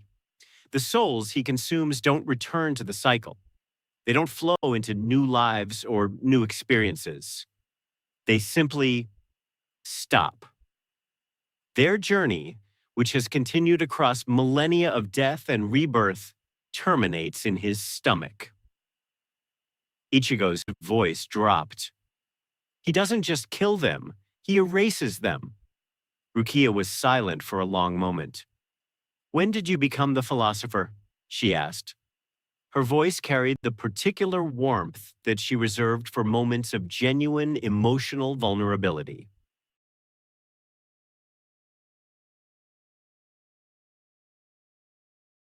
When I realized that philosophy was the only thing standing between us and annihilation, Ichigo said, Shao Kahn is stronger than us. His armies outnumber ours. His sorcerer is already harvesting our dead and converting their essence into weapons against us. We cannot win this war through conventional combat. Then how do we win? Ichigo's gaze drifted to the distant towers of the Seirete, where Yamamoto's Reiatsu burned with the accumulated heat of 2,000 years. We remind them, he said, that some things cannot be conquered, not because they're too strong to defeat, but because they're too meaningful to destroy. In the outer territories of Hueco Mundo, where the corrupted hollows gathered in anticipation of their emperor's command, a figure emerged from the darkness between dimensions. Kenpachi Zaraki surveyed the assembled army with something approaching satisfaction. So, this is Shao Kahn's new weapon, he said. Corrupted hollows, twisted by Outworld's energy into something that's neither predator nor prey. His grin stretched slow and wide across his scarred features. They don't look like much. Captain Zaraki. Yahiru's voice carried the particular excitement she reserved for imminent combat. Are we going to fight them? Not yet. Kenpachi's gaze swept across the transformed hollows, assessing their strength, their speed, their potential for entertainment. First, we're going to see what they're capable of. How fast they move, how hard they hit, how much damage they can absorb before they finally stop moving. He raised his blade. And then we're going to remind them that this realm already has a predator who doesn't appreciate competition. The first corrupted hollow never saw the strike that ended its existence. In one universe, souls were purified. In the other, they were trophies. Asterisk. But in the space between universes, where the boundaries of reality had dissolved and the laws of neither realm applied, a third option was emerging. Not purification, not consumption, but transformation. The question was whether any of the warriors fighting across the bleeding edge of existence would recognize this option before it was too late. Asterisk.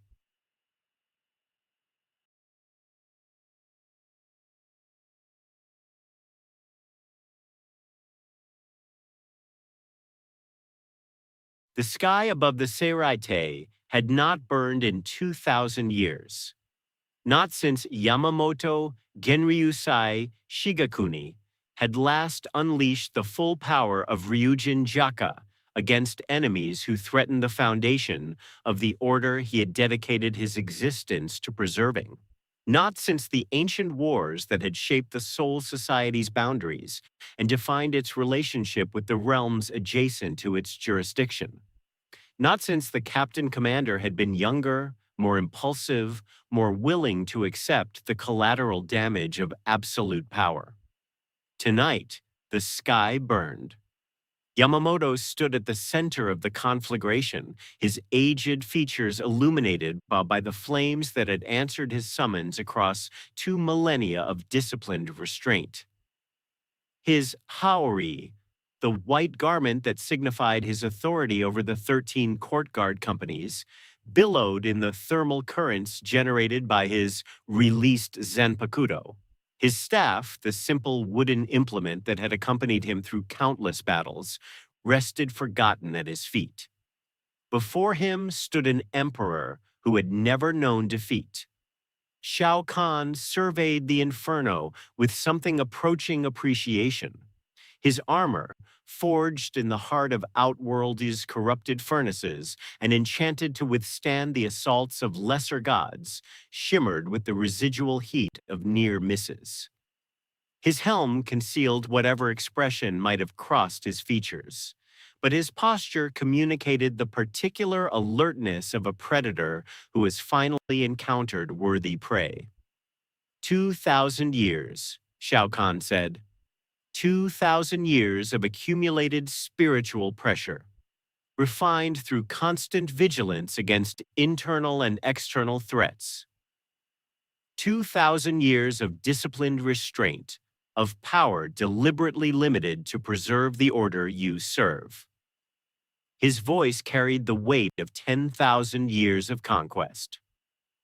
And now, when your realm faces annihilation, you finally release the chains you have wrapped around your own throat. Yamamoto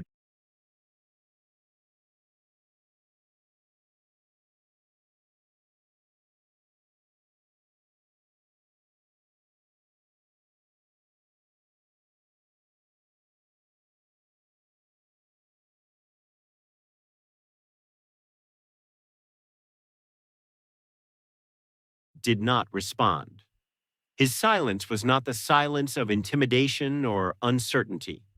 It was the silence of a man who has spent 2,000 years learning to conserve his words as carefully as he conserved his power. You believe this is sufficient. Shao Kahn's voice shifted to something almost conversational. You believe the flames that have protected your realm for 2 millennia will prove equally effective against an enemy who has spent 10,000 years conquering realms that also believe themselves invincible. He paused. You are mistaken. Yamamoto's eyes opened fully. I have spent 2,000 years defending this realm, he said, not conquering defending. There is a difference that your 10,000 years of expansion have prevented you from understanding. His voice carried no heat. It did not need to. The heat was already present, concentrated in the blade that had reduced civilizations to ash. Conquest requires the subjugation of others. Defense requires only the refusal to be subjugated. And you believe refusal is sufficient. I believe refusal is necessary. Yamamoto's voice dropped to something barely audible. The realms you have conquered did not fall because they lacked power. They fell because they lacked conviction, because their defenders, faced with the choice between annihilation and submission, chose the path of least resistance. They believed that survival was preferable to destruction. He paused. They were wrong. Shao Kahn's posture shifted, not to aggression, to something that resembled distantly curiosity. You would rather destroy your realm than permit its conquest. I would rather destroy everything than permit its conquest.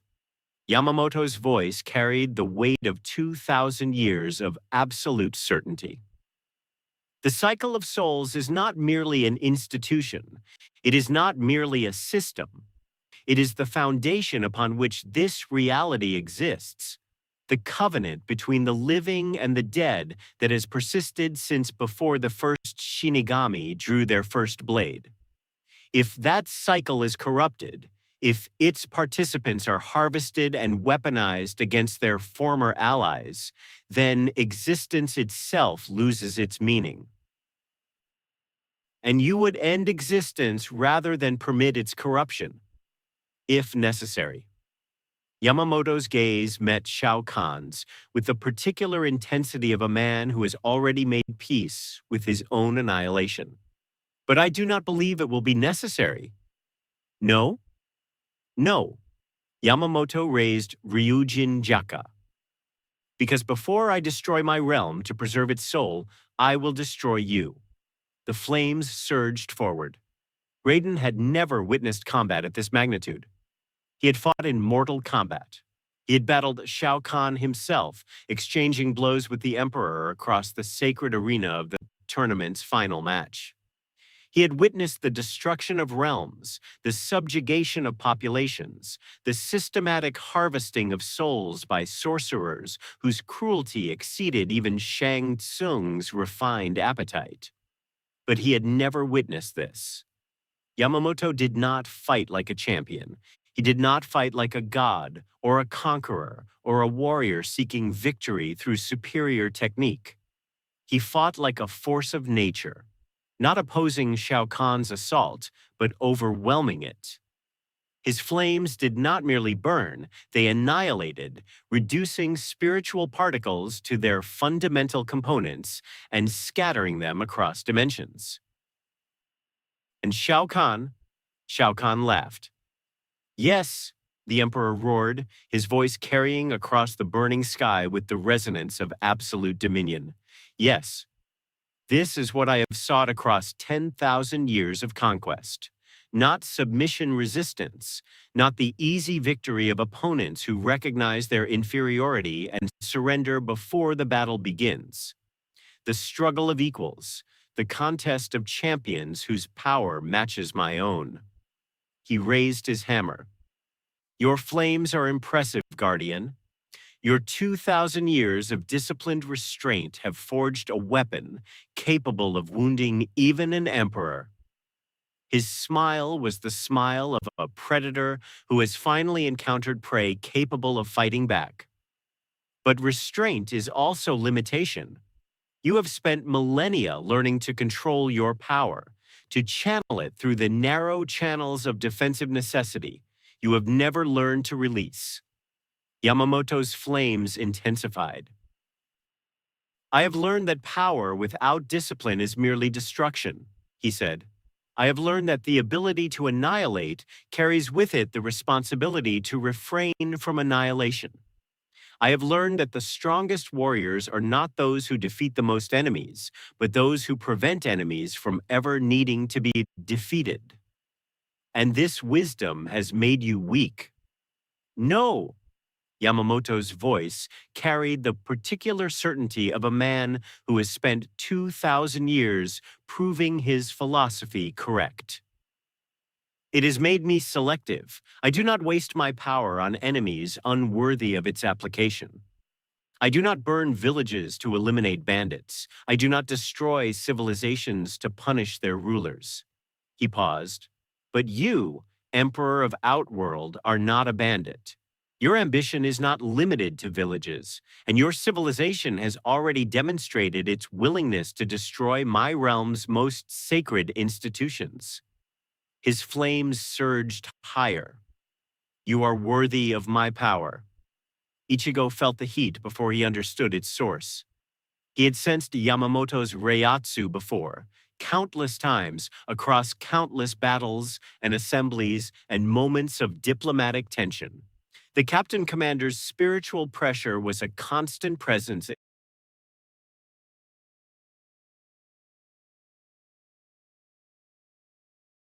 in the Sirete, as fundamental and unremarkable as the sky itself. It was always there, always immense, always carrying the particular weight of 2,000 years of accumulated authority. But this was different. This was not presence. This was release. He's actually doing it, Ichigo breathed. He's actually fighting Shao Kahn with everything he has. Beside him, Rukia's expression carried the particular tension of a Shinigami who has spent her entire career in Yamamoto's shadow. The captain commander has not released Ryujin Jaka at full power in centuries. The last time he did so, the resulting destruction required decades to repair. Her voice dropped. If he loses control, he won't lose control. Ichigo's voice carried more certainty than he felt. He's been controlling that fire for 2,000 years. He's not going to suddenly forget how to do it just because his opponent is stronger than anything he's faced before. And if Shao Kahn is stronger? Ichigo was silent. Then we find another way, he said finally. We always do. Byakuya Kuchiki had never questioned the authority of the captain commander. This was not blind obedience. Byakuya was incapable of blind obedience. His adherence to the laws and hierarchies of the Soul Society was the product of deliberate choice, of careful consideration of the alternatives, of the accumulated wisdom of centuries of service to an order he had independently determined to be just. He obeyed Yamamoto not because obedience was expected, but because Yamamoto's authority was legitimate. But legitimacy, Byakuya was beginning to understand, was not synonymous with invincibility. He stood at the threshold of the burning courtyard, his Senbonsakura restrained in its sealed form, and watched the greatest warrior his civilization had ever produced struggle against an opponent whose power exceeded any reasonable calculation. Yamamoto's flames were immense, but Shao Kahn's resilience was infinite. Each strike that should have ended the battle was absorbed, deflected, endured. Each technique that should have reduced the emperor to ash was countered by some unknown sorcery, some ancient enchantment, some quality of Outworld's fundamental nature that Byakuya's analytical mind could not categorize. This is what it means to face an enemy who does not recognize your authority, he thought, not merely to be outmatched, but to be invalidated. Yamamoto's 2,000 years of disciplined power mean nothing to Shao Kahn. His authority, his legitimacy, his moral certainty, none of these translate into combat effectiveness against an opponent who acknowledges only the raw calculus of victory and defeat. He did not voice this thought. He did not need to. The other captains, gathered at the perimeter of the burning courtyard, carried similar realizations in their silent vigilance. But it was Kenpachi who spoke. "He's losing," the 11th Division captain said. His voice carried no satisfaction, no schadenfreude, simply observation. The old man's got more raw power, but Shao Kahn's got more experience. He spent 10,000 years fighting beings stronger than himself and finding ways to win anyway. Yamamoto spent 2,000 years fighting beings weaker than himself and trying not to hurt them too badly. And what would you suggest? Sui Feng's voice carried the particular sharpness she reserved for Kenpachi's tactical observations. That we join the battle? That we overwhelm Shao Kahn through numerical superiority? Nah. Kenpachi's grin was absent. This isn't a battle that can be won through numbers. This is a battle between two beings who've spent millennia defining themselves through combat. Either the old man figures out how to fight someone who doesn't care about his authority, or Shao Kahn adds another realm to his collection. He paused. But I'll tell you one thing. If Yamamoto falls, I'm not going to stand here and watch Shao Kahn march through the Seraite. His hand moved to his Zanpakuto's grip. I'm going to fight him. Not because I think I can win, but because not fighting him would be boring. Shang Tsung observed the battle between Yamamoto and Shao Kahn with the particular satisfaction of a connoisseur evaluating fine wine. The emperor's technique was as always, brutally efficient. He did not waste movement on unnecessary flourishes. His strikes were direct, overwhelming, designed to end confrontations rather than prolong them. But the Shinigami's flames were forcing him to adapt, to develop new approaches, to struggle in ways he had not been required to struggle in centuries. And struggle, Shang Tsung knew, created opportunities. The Old One's power is impressive, he murmured to no one in particular. 2,000 years of accumulated spiritual pressure, compressed into a blade that channels the heat of a dying star. Against almost any opponent, such power would be sufficient. He paused. But Shao Kahn is not almost any opponent. The sorcerer's gaze drifted to the distant towers of the Seiraite, where millions of purified souls awaited their return to the cycle. His harvesting had been interrupted by the Emperor's declaration of open war, but the interruption was temporary. Soon Yamamoto would fall. Soon the Shinigami's organized resistance would collapse into chaos. Soon the souls of this realm would be as vulnerable as the souls of every other realm Shao Kahn had conquered. And then Shang Tsung would have access to a resource more valuable than any he had ever harvested. Your realm has spent millennia refining its dead into the purest possible expression of spiritual energy, he murmured to the fading resonance of his latest victim. You have done the work of 1,000 sorcerers across 10,000 years without ever understanding the value of what you were creating. His smile widened. But I understand, and when Shao Kahn has finished conquering your civilization, I will honor your efforts by putting them to their proper use. The Dangai had never been a stable space. It was, by its very nature, a boundary. The interval between realms, the corridor through which souls traveled in their passage from life to death and back again. It existed only as a function of the separation it maintained. If the realms it separated were to merge, the Dangai would cease to exist. Tonight, the Dangai was dying. Not gradually, not with dignity. The corridor that had connected the living world to the soul society for longer than recorded history was collapsing. Its spiritual architecture overwhelmed by the incompatible energies of Outworld's expansion. Fissures spread across its surface like cracks in dry earth. Whole segments dissolved into the primordial chaos from which they had emerged.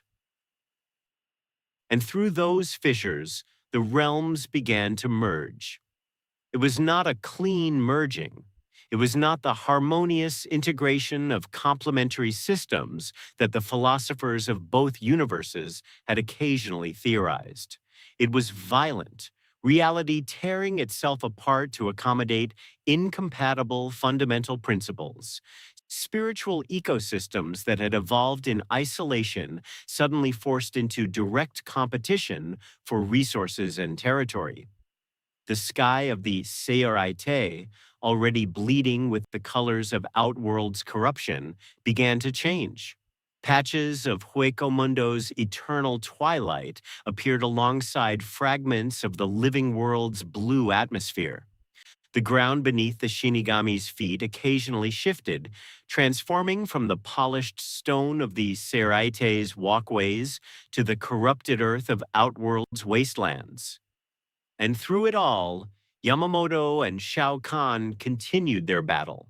Two ancient warlords, each convinced of their own righteousness, each unwilling to acknowledge the possibility of defeat. The Dangai, Ukitake breathed. His illness-ravaged features carried the particular pallor of a man who recognizes the approach of his own mortality. The Captain Commander's battle is destabilizing the boundary between realms. If he continues to release power at this level, the boundary will collapse, Kyoraku finished. His hat had been forgotten, his lazy demeanor abandoned. Not gradually, not partially, completely. The Sera Ite, Hueco Mundo, the living world, all of it will merge into a single chaotic realm without order or boundaries or the cycle that has defined existence since before any of us drew breath. And Shao Kahn? Kyoraku's voice carried the particular weight of a man who has spent centuries learning to recognize inevitable outcomes. Shao Kahn doesn't care about the Dangai. He doesn't care about the cycle or the balance or any of the institutions we've spent millennia defending. He cares about conquest, and if merging realms facilitates conquest, he will happily accelerate the process. Then we must stop him. Stop him how? Kyoraku's voice carried the particular frustration of a man who has exhausted his repertoire of tactical options. The Captain Commander is the most powerful being in the history of the Soul Society, and he's struggling to hold Shao Kahn's attention. The rest of us combined couldn't match either of them at full power. He paused. We can't stop Shao Kahn. We can't stop the merging. All we can do is try to preserve something, anything, from the destruction that's about to consume our realm. Ukitake was silent. There must be something, he said finally. Some technique, some weapon, some alliance we haven't considered. The Soul Society has survived for 2,000 years by finding solutions to problems that appeared insoluble. And if there is no solution? Kyoraku's voice carried the particular weariness of a man who has spent centuries confronting the limits of his own capabilities. If this is the moment when our 2,000 years of accumulated wisdom finally encounters an enemy that cannot be outthought, outmaneuvered, or outfought, Ukitake met his gaze. Then we face that moment with the same dignity we have brought to every other moment of our existence. We fight, we resist, we refuse to acknowledge the legitimacy of our own defeat. He paused. And when the end comes, we meet it as Shinigami, not as supplicants begging for mercy from a conqueror who does not understand the concept. Kyoraku was silent for a long moment. You've always been the idealist, he said finally, even after everything you've witnessed. Even after the illnesses and the betrayals and the countless battles that should have taught you that the universe doesn't reward faith with survival. And you've always pretended to be a cynic, Ukitake replied. Even though your actions consistently demonstrate a faith in the Soul Society's fundamental principles that exceeds my own. Kyoraku's smile was brief and fragile. Someone has to balance your optimism, he said. Otherwise, you'd charge into every battle expecting victory and be disappointed when reality refused to cooperate. And someone has to balance your pessimism, Ukitake replied. Otherwise, you'd never charge into any battle at all. Yamamoto felt the Dangai's collapse before he witnessed it. 2,000 years of maintaining the boundary between realms had attuned his spiritual senses to the particular resonance of the corridor's existence. He could feel its presence as a constant background hum, as fundamental and unremarkable as his own heartbeat. When that hum began to waver, when the familiar resonance shifted to something discordant and desperate, he recognized the sound of his realm's mortality. So this is how it ends, he thought. Not with the conquest I have spent 2 millennia preparing to resist, not with the corruption of the cycle I have dedicated my existence to preserving. Not with the defeat I have trained myself to accept as the inevitable outcome of any sufficiently extended conflict, but with the dissolution of the boundary that has protected my realm from the chaos beyond its borders, with the merging of realities that were never meant to coexist, with the death of the Dangai. His flames flickered. Shao Kahn recognized the momentary distraction instantly. His hammer surged forward, seeking the opening that Yamamoto's lapse in concentration had created. But Yamamoto was 2,000 years old, and 2,000 years of combat had taught him that distraction was merely another weapon to be wielded against overconfident opponents. His flames surged higher. "You feel it," Shao Kahn observed. "Your realm's boundaries are dissolving. The space that has protected your civilization from external threats for millennia is collapsing under the weight of our confrontation." His voice carried the particular satisfaction of a conqueror who has finally located his enemy's most vulnerable point. "And there is nothing you can do to prevent it." "No," Yamamoto agreed. "There is not." His flames surged forward with renewed intensity. "But I can ensure that when my realm dissolves, your conquest of it provides you no satisfaction." Fire met conquest in the burning sky of a dying realm. And neither warrior recognized that their battle had already been rendered irrelevant by forces neither of them could control. The Dangai was collapsing, and when it fell, the Bleach universe would never be the same. Segment 5. Balance on the edge of annihilation. The Soul King did not speak. It did not move. It did not communicate through words or gestures or any of the limited channels through which lesser beings exchanged information. It simply existed, preserved in crystalline stasis at the center of the realm that bore its name. Its severed limbs scattered across dimensions, its consciousness suspended between awareness and oblivion. But tonight, for the first time in millennia, the Soul King reacted. It was not a conscious reaction. The Soul King was incapable of conscious reaction. Its existence had been reduced to the barest minimum required to maintain the balance of souls across the realms it had once governed. It did not think, it did not feel, it did not perceive the threats that gathered at the boundaries of its diminished dominion. But its power, the residual authority that still clung to its preserved form, recognized corruption when it encountered it. And Outworld's energy was corruption incarnate. The crystalline chamber that housed the Soul King's preserved form began to tremble. Not violently, the tremors were subtle, almost imperceptible. The barest suggestion of movement in a space that had been absolutely still for longer than most civilizations had existed.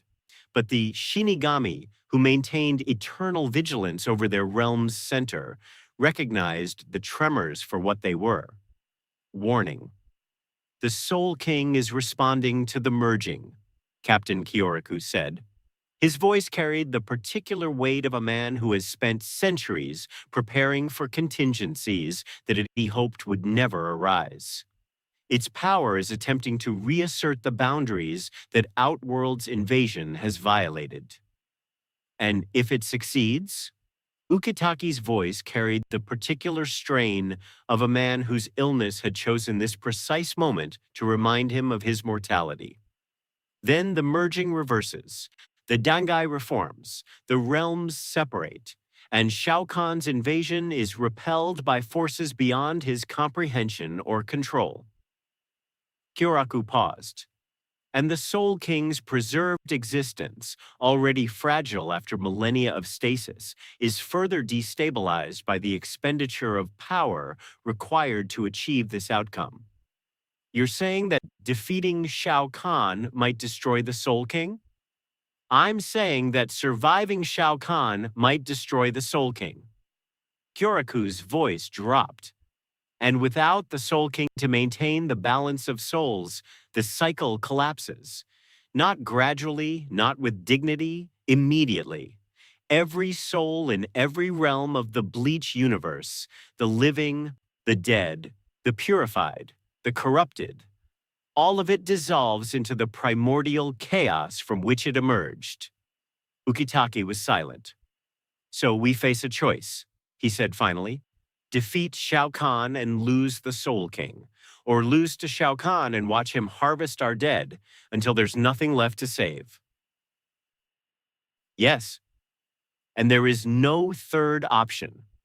Kyoraku's silence was answer enough. Ichigo did not understand the Soul King. He had encountered the concept during his training with Urahara, his battles against Aizen, his countless conversations with the Shinigami who served the Soul Society's ancient institutions. The Soul King was the linchpin of existence, the foundation upon which the entire cycle of souls was constructed. Without it, nothing, not the living world, not Hueco Mundo, not the Soul Society itself, could continue to exist. But Ichigo had never actually seen the Soul King. He had never felt its presence, never sensed its power, never understood why an entity so fundamental to existence was also so completely absent from the daily experience of those whose lives depended on its continued function. Now, standing at the threshold of the crystal chamber that housed the Soul King's preserved form, Ichigo began to understand. It's not a god, he said. Not like Raiden, not like the Elder Gods, not like any of the divine beings I've encountered across the boundaries between realms. His voice carried the particular weight of revelation. It's not even conscious, it's just there, existing, preserved, maintained by beings who don't understand what they're preserving or why. The Soul King's consciousness was severed from its form millennia ago, Kyoraku said. His voice carried the particular weariness of a man who has spent centuries carrying secrets he was never meant to share. The 5 noble houses, my ancestors among them, dismembered the original linchpin of existence and distributed its remains across the realms to prevent its power from being weaponized against the civilization it had created. And you've spent the intervening millennia pretending this didn't happen. Yes, Kyoraku's voice carried no defensiveness. We have spent millennia preserving the Soul King's diminished existence, maintaining the balance of souls through artificial means, concealing the truth of our civilization's origin from the very beings whose existence depends on our continued deception. He paused. And now, when an external threat finally challenges the foundation of our carefully constructed order, we discover that our deception has rendered us incapable of defending what we claimed to preserve. Ichigo was silent for a long moment. So, the Soul King can't help us, he said. It can't fight Shao Kahn, can't reverse the merging, can't restore the boundaries that Outworld's invasion has violated. It can only react, and its reactions are destroying the very system it was created to maintain. Yes. Then we need another solution. Kyoraku's smile was brief and fragile. If you have one, I would be grateful to hear it. Ichigo met his gaze. I'm working on it.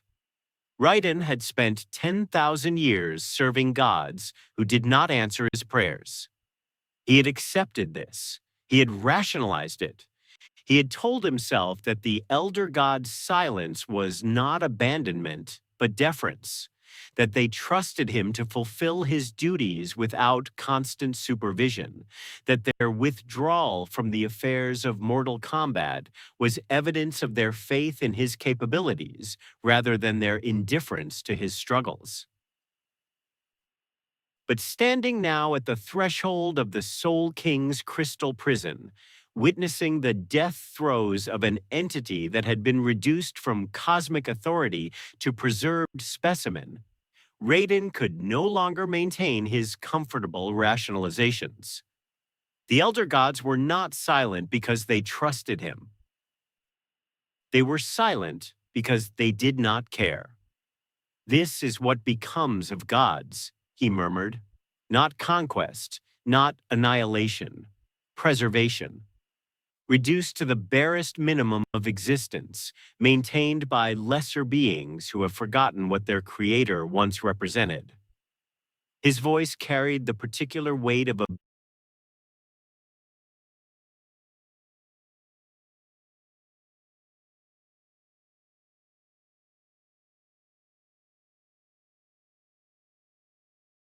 being confronting his own mortality. This is the fate that awaits the elder gods when their authority is finally exhausted and their realms no longer require their protection.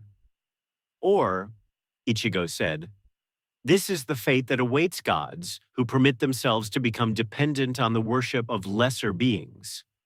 The Soul King didn't choose this existence. It was imposed upon him by beings who feared his power and lacked the wisdom to respect his authority. Raiden was silent. The Elder Gods have spent 10,000 years regulating the conflict between realms through the mechanism of Mortal Kombat. They have established laws, appointed champions, enforced covenants, but they have never participated. They have never risked themselves in the battles they orchestrate. Ichigo's voice carried the particular contempt he reserved for authorities who demanded sacrifice while remaining safely distant from danger. They are not gods, they are referees, and when the players decide to ignore their rules, the referees become irrelevant. And you believe this is what Shao Kahn has done. I believe Shao Kahn recognized the Elder Gods' irrelevance centuries ago. He continues to acknowledge their authority because doing so costs him nothing and provides his conquests with the appearance of legitimacy. Ichigo paused, but he doesn't fear them. He doesn't respect them. He simply tolerates them. Raiden was silent for a long moment. Then what do you suggest? His voice carried the particular weariness of a being whose fundamental beliefs have been systematically dismantled. If the Elder Gods cannot or will not intervene, if the Soul King's power is insufficient to reverse the merging, if the combined might of the Soul Society's military cannot defeat Shao Kahn in direct combat, what remains? Ichigo met his gaze. Us, he said, the ones who aren't gods, the ones who don't have 10,000 years of accumulated power or 2,000 years of disciplined restraint. The ones who have to figure out how to win battles we should by all logic lose, because losing isn't an option.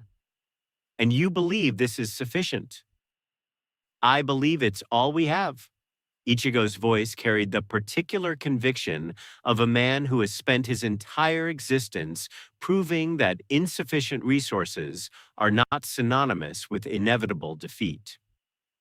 And I believe that if we're going to save this realm, if we're going to prevent Shao Kahn from harvesting the souls of everyone who's ever died or ever will die, we need to stop thinking like gods and start thinking like the people we're trying to protect. Liu Kang had never questioned the righteousness of his cause. He was Earthrealm's champion. He had been chosen by Raiden himself, forged in the crucible of Mortal Kombat against the greatest warriors of a dozen realms. He had defeated Shang Tsung, defied Shao Kahn, carried the hopes of his entire world through battles that would have broken lesser men. His purpose was clear, his duty unambiguous, his faith in the Elder God's covenant absolute. But standing now at the threshold of the Soul King's crystal prison, witnessing the death throes of an entity that had been reduced from cosmic authority to preserved specimen, Liu Kang began to understand that his faith had always been misplaced. The Elder Gods were not worthy of his devotion. They had not created the cycle of souls. They had not established the balance between life and death. They had not sacrificed anything to preserve the realms under their protection. They had simply claimed authority, asserted dominance over territories they had not cultivated and populations they had not nurtured, and demanded worship from beings whose existence they had done nothing to enable. And Liu Kang had spent his entire life serving them. The Soul King's existence is not voluntary, he said. His voice carried the particular hollowness of a man confronting the collapse of his fundamental beliefs. It did not choose to become the linchpin of its realm's spiritual ecology.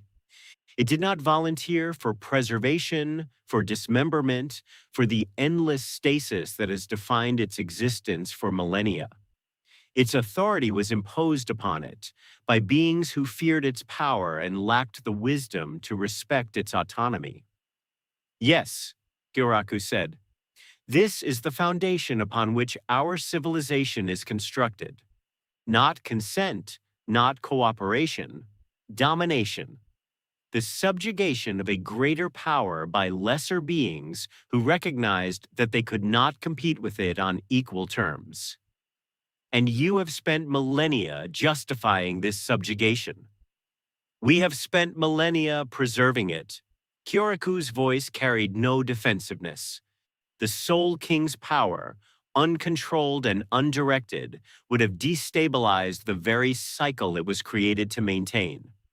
Its consciousness, unrestricted by the limitations we imposed upon its form, would have reshaped existence according to its own incomprehensible will. We did not imprison the Soul King to dominate it. We imprisoned it to protect it, and to protect the realms whose existence depended on its continued function.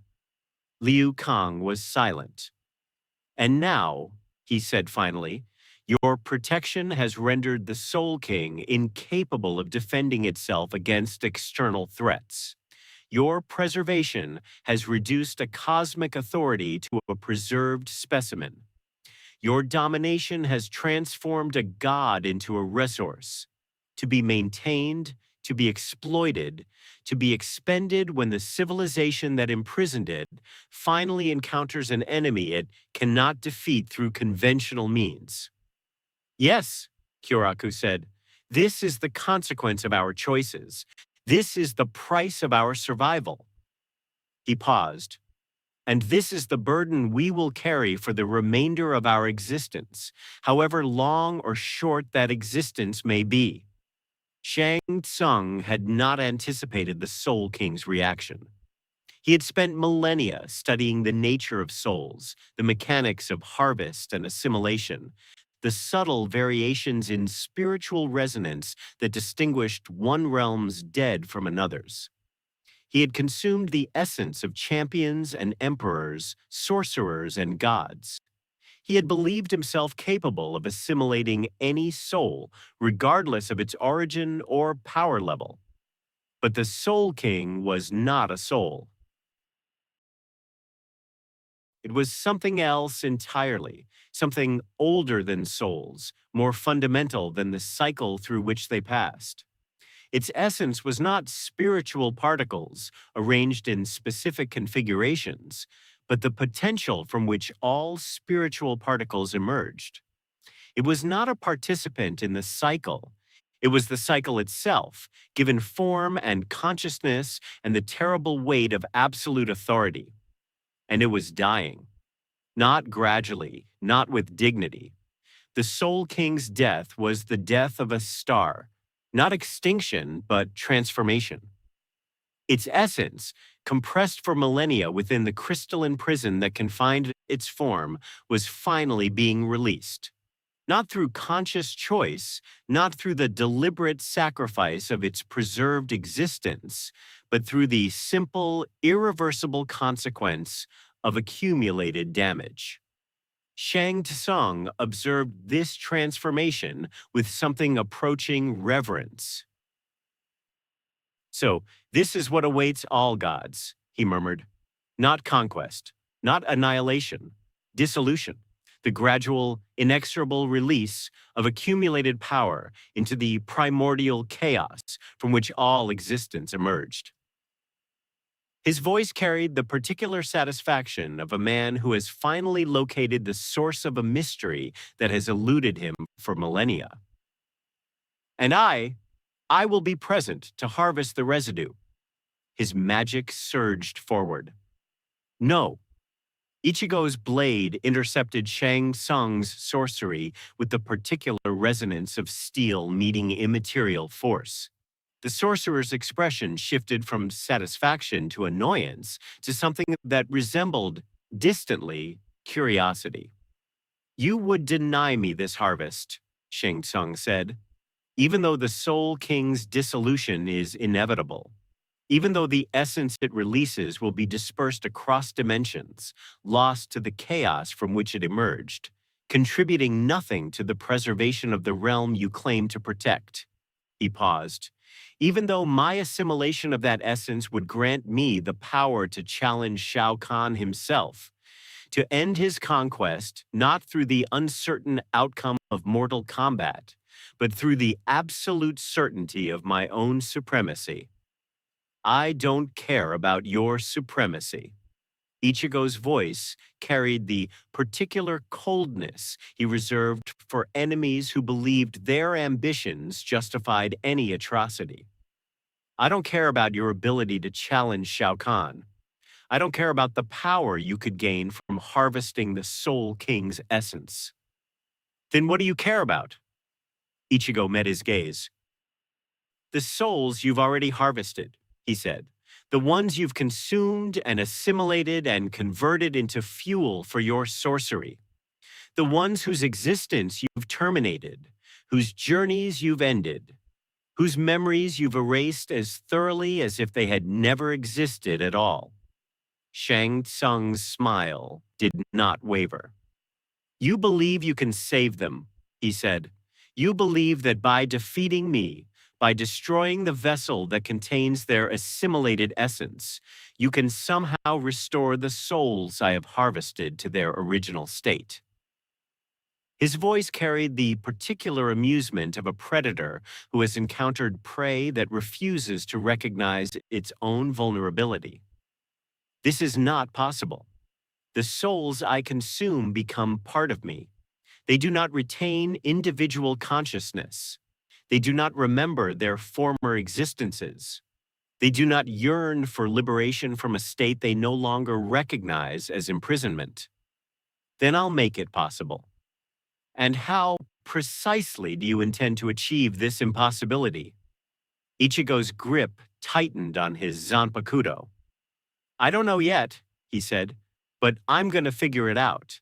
And when I do, every soul you've ever harvested, every champion, every emperor, every ordinary person whose existence you've terminated to fuel your endless hunger, they're all going to be freed. Shang Tsung's smile flickered. You are a fool, he said. A noble fool, perhaps, but a fool nonetheless. The souls I have harvested are not prisoners awaiting liberation. They are fuel. They have been consumed, assimilated, integrated into my own spiritual architecture. Freeing them would require dismantling the very foundation of my existence, and I will not permit this. Then I'll make you permit it. And if I simply kill you now and continue my harvest uninterrupted? Ichigo's smile was not pleasant. Then you'll have to kill me again tomorrow, and the day after that, and the day after that. His voice carried the particular conviction of a man who has already made peace with his own mortality. I've died before, Shang Tsung. I've crossed the boundary between life and death so many times that the distinction has lost most of its meaning. You can kill my body, harvest my soul, assimilate my essence into your endless collection of stolen power, but you will never stop me from fighting you. Shang Tsung studied him for a long moment. You believe this, he said finally. Your faith in your own persistence is admirable. He paused. But faith does not resurrect the dead. Conviction does not liberate consumed souls, and your determination, however sincere, will not prevent me from harvesting the Soul King's essence and ascending to a level of power that renders your resistance irrelevant. He raised his hand. Goodbye, champion of the living world. His magic surged forward, and Ichigo's blade met it with the particular resonance of steel meeting immaterial force. Kenpachi Zaraki had never required an invitation to violence. The corrupted hollows that swarmed across the boundaries between realms were not his responsibility. They were not his enemies.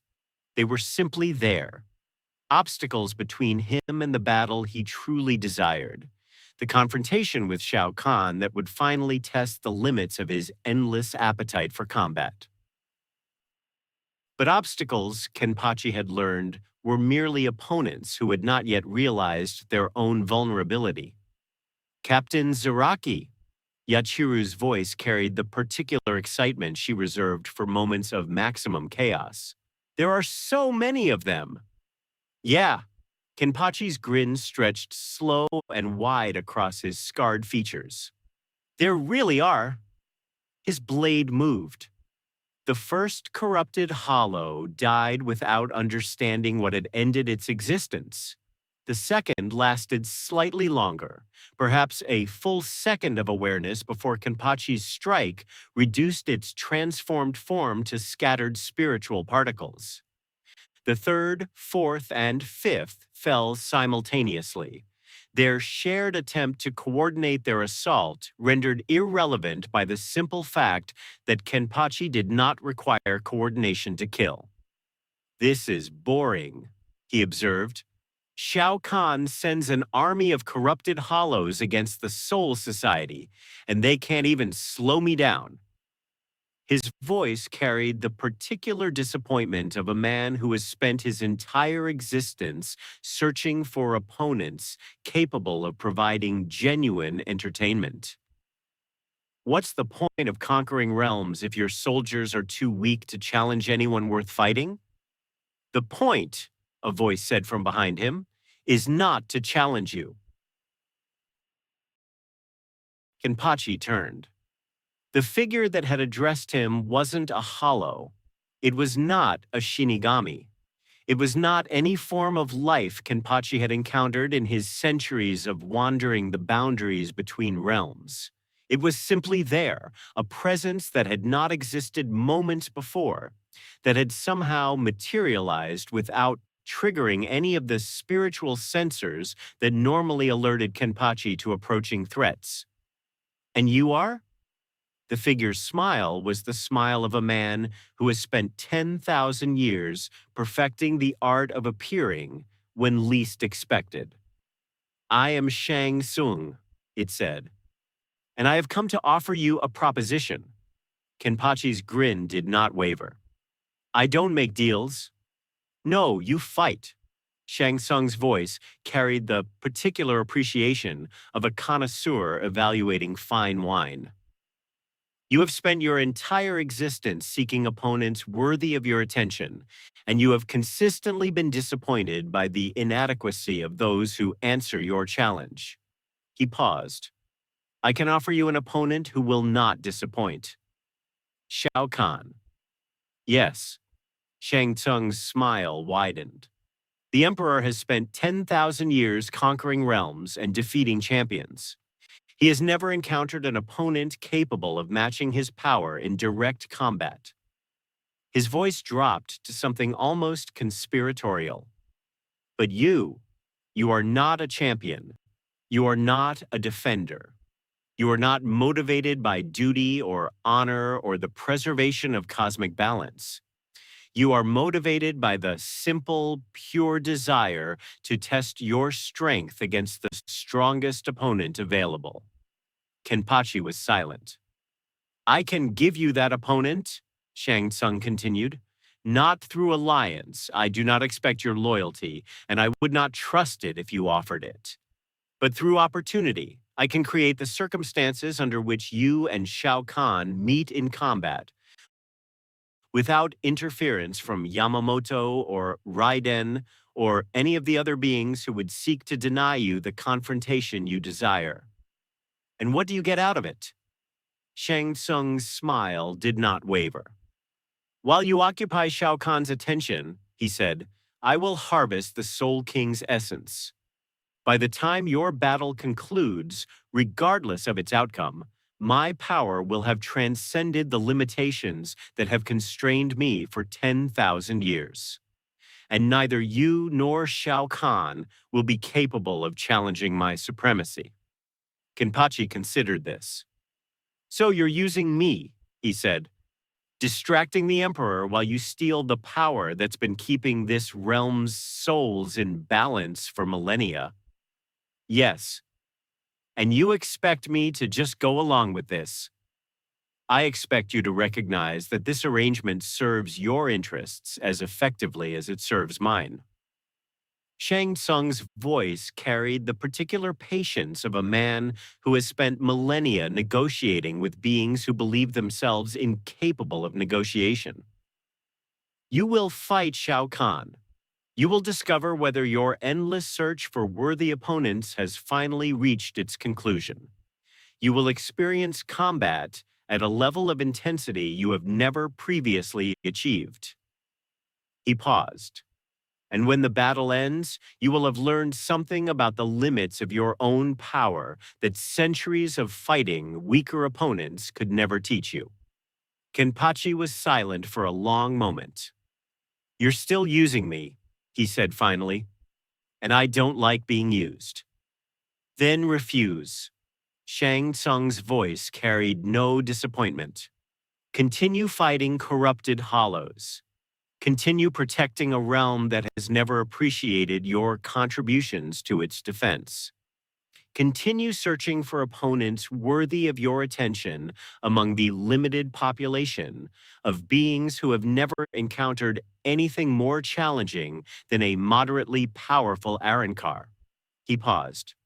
Or do you accept my proposition and finally experience the combat you have spent your entire existence seeking? The silence stretched between them.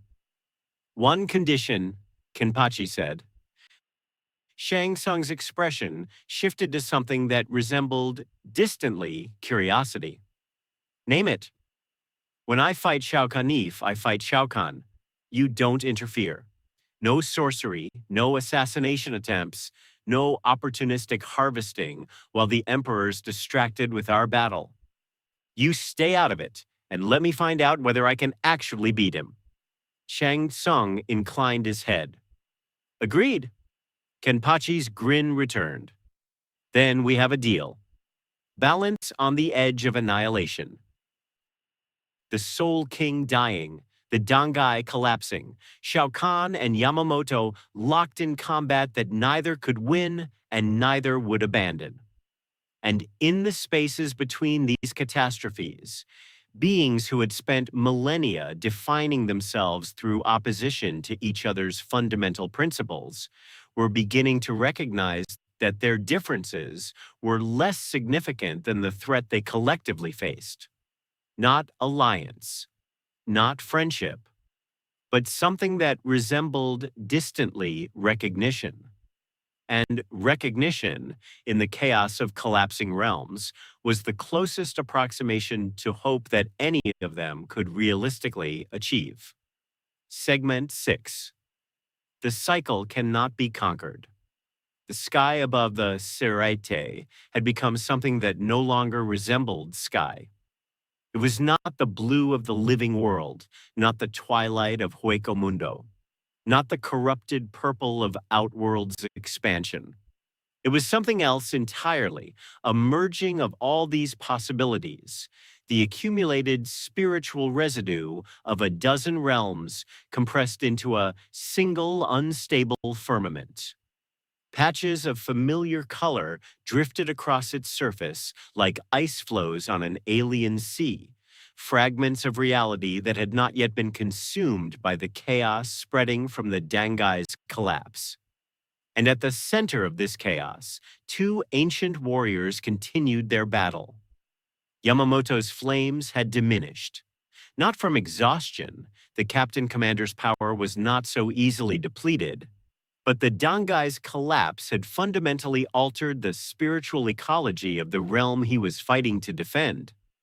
The purified souls that had once flowed through the cycle in orderly procession were now scattered across the bleeding boundaries between dimensions, their essence diffused and diluted by the incompatible energies of Outworld's expansion.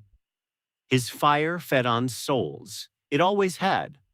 Ryujin Jaka was not merely a weapon of destruction, it was a weapon of consumption, converting the spiritual particles of his enemies into the fuel that sustained his flames.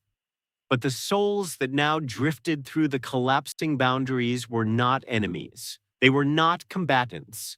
They were simply victims, caught between realms, between incarnations, between existence and oblivion. And Yamamoto could not bring himself to harvest them. Shao Kahn recognized the hesitation instantly.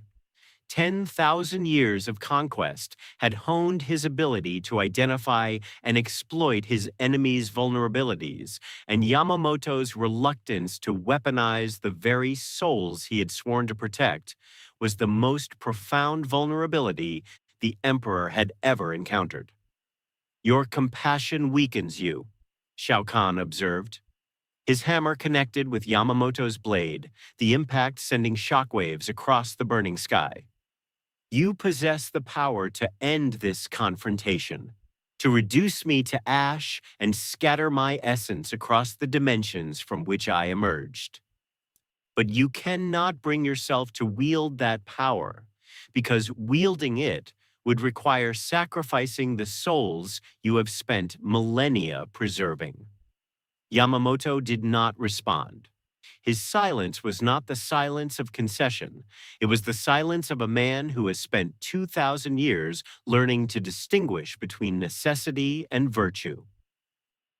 "Your realm will fall," Shao Kahn continued, "not because my power exceeds yours, though it does. Not because my armies outnumber yours, though they will once the corrupted hollows complete their transformation. Your realm will fall because you have spent millennia developing sophisticated mechanisms for preserving souls and none whatsoever for weaponizing them." He paused. "And in the confrontation between preservation and conquest, conquest always prevails." "No." The voice that interrupted Shao Kahn's declaration was not Yamamoto's. It was younger, rougher, carrying the particular resonance of a man who has spent his entire existence proving that conventional wisdom is merely the accumulation of insufficiently challenged assumptions. Ichigo Kurosaki stood at the threshold of the burning courtyard, his zanpakuto raised, his reiatsu flaring with the particular intensity of a being who has finally understood the nature of the battle he is fighting.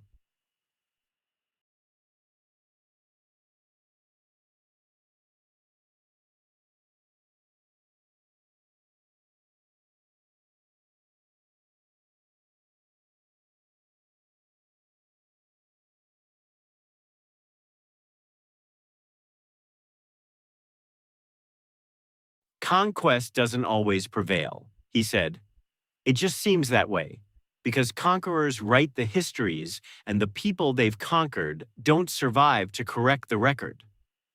His voice carried the weight of personal experience. "But I've seen what happens to conquerors. I've watched them rise and I've watched them fall. And I've learned that the only thing conquest actually conquers is the conqueror's ability to imagine alternatives to conquest."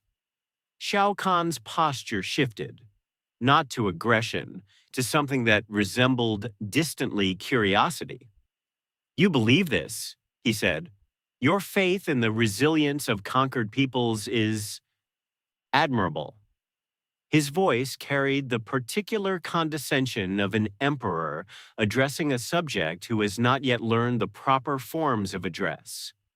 But faith does not resurrect the dead. Conviction does not liberate subjugated populations, and your determination, however sincere, will not prevent me from adding your realm to the collection of territories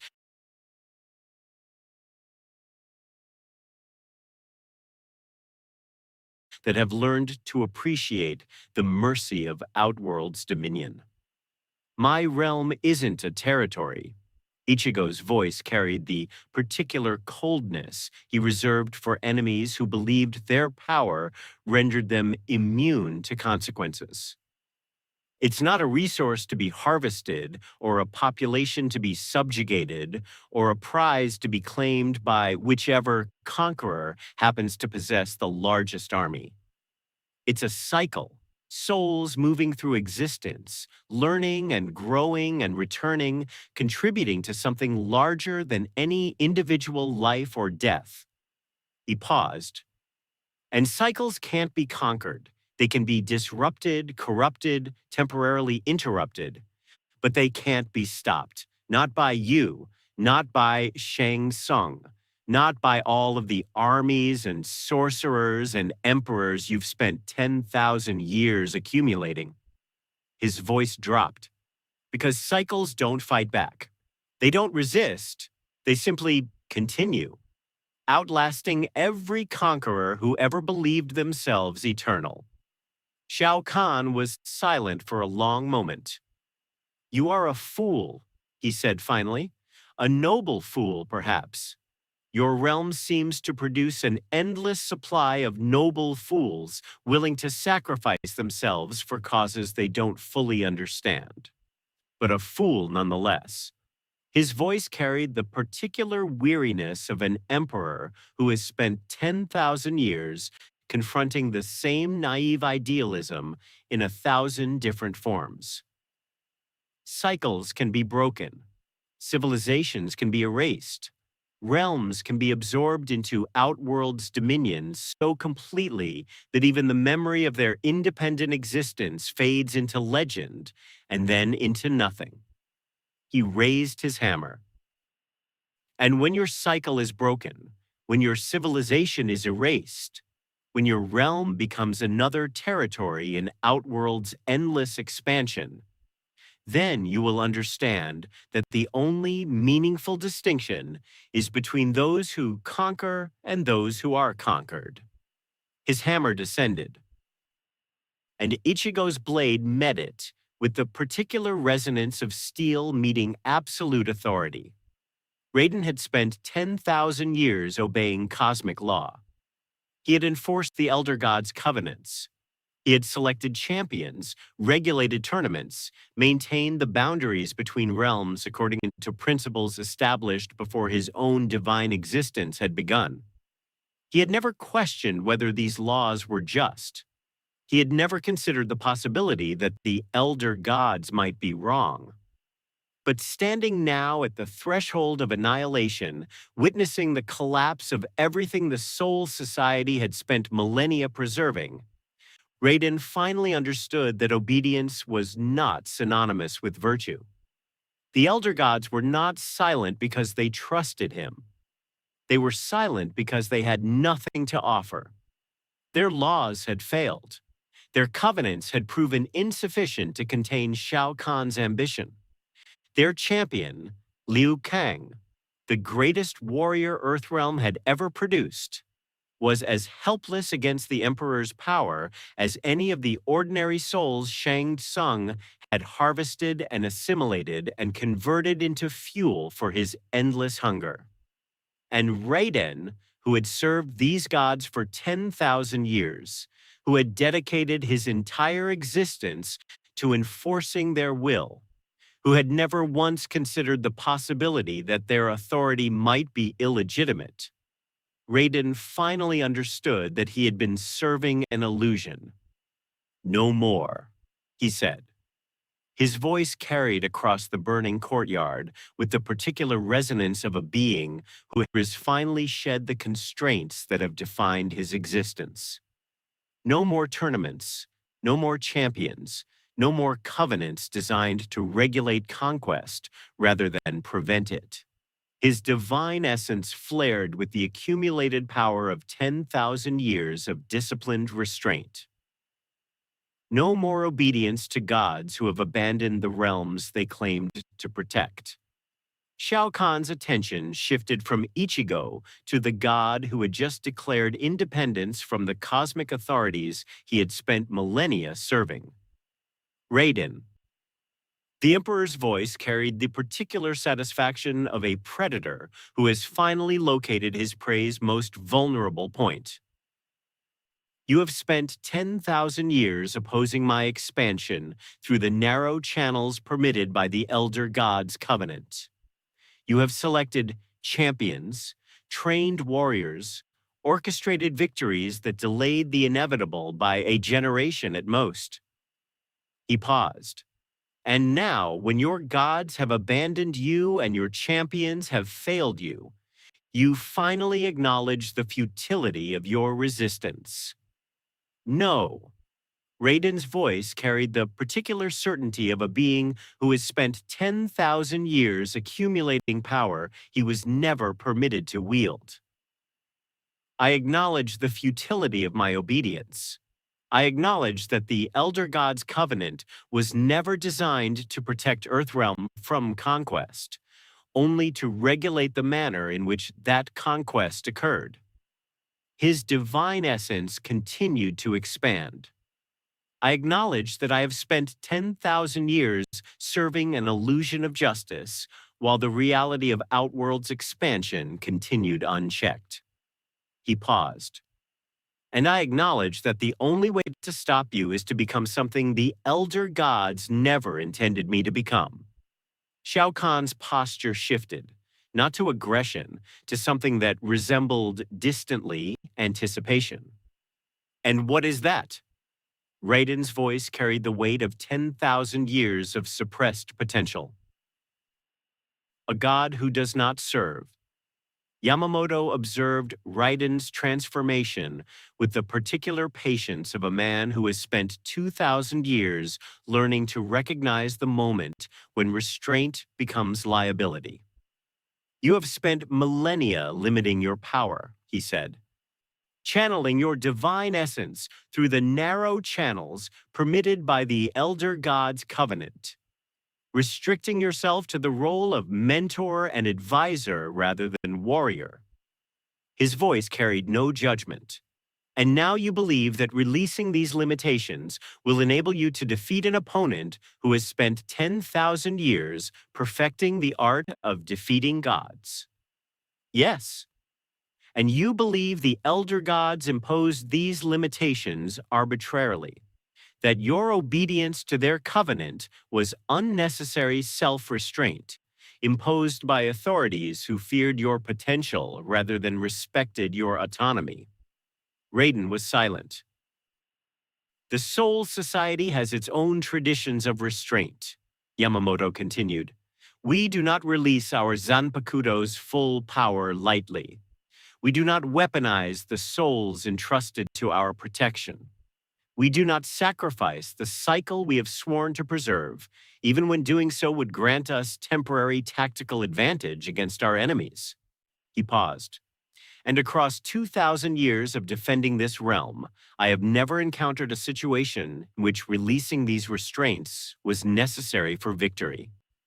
Until now. Until now. Yamamoto's voice carried the particular weight of a man who has spent 2,000 years preparing for a moment he hoped would never arrive. And I have spent the duration of our battle with Shao Kahn considering whether my refusal to release Ryujin Yaka's full power is principled restraint or merely stubborn attachment to principles that have outlived their utility. He paused. I have not yet reached a conclusion. Raiden met his gaze. And if your restraint results in the destruction of everything you have spent 2 millennia preserving? Yamamoto was silent for a long moment. Then I will have learned that restraint is not always virtue, he said. And I will carry that knowledge into whatever existence awaits me after the destruction of this one. Liu Kang had never felt so useless. He was Earthrealm's champion. He had defeated Shang Tsung in Mortal Kombat. He had defied Shao Kahn's authority and survived the Emperor's wrath. He had dedicated his entire existence to the defense of his realm against the endless appetite of Outworld's expansion. And now, standing at the threshold of a battle that would determine the fate of 2 universes, Liu Kang could only watch as beings more powerful than himself made choices that would determine whether either universe survived the night. "This is what it means to serve gods," he murmured. "Not to fight alongside them as equals, not to share in their power or participate in their decisions. Simply to witness, to observe from a safe distance, while beings who have never known mortal limitations determine the fate of mortals who have never known divine authority." No. Ichigo's voice carried the particular conviction of a man who has spent his entire existence refusing to accept the limitations others attempted to impose upon him. That's what it means to serve gods who don't respect you. That's what it means to fight for an authority that treats you as an instrument rather than an ally. His gaze met Liu Kang's. But Raiden isn't treating you like an instrument. He never has. He came to you as a mentor, a teacher, a guide. He didn't demand your obedience. He earned your respect. Liu Kang was silent. "And you're not useless," Ichigo continued. "You're not powerless. You're not standing at the threshold of this battle because you have nothing to contribute." His voice dropped. "You're standing here because you're waiting for permission to fight.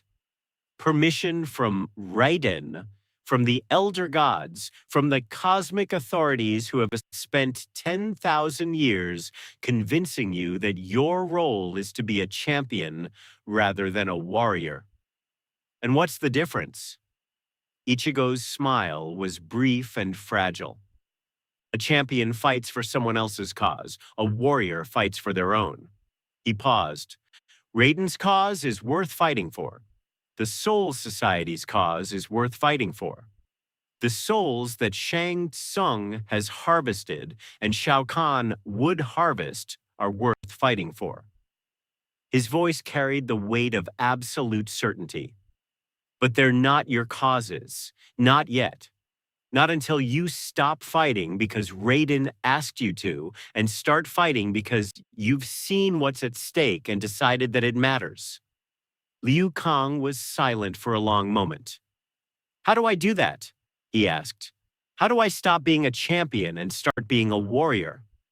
Ichigo's smile widened.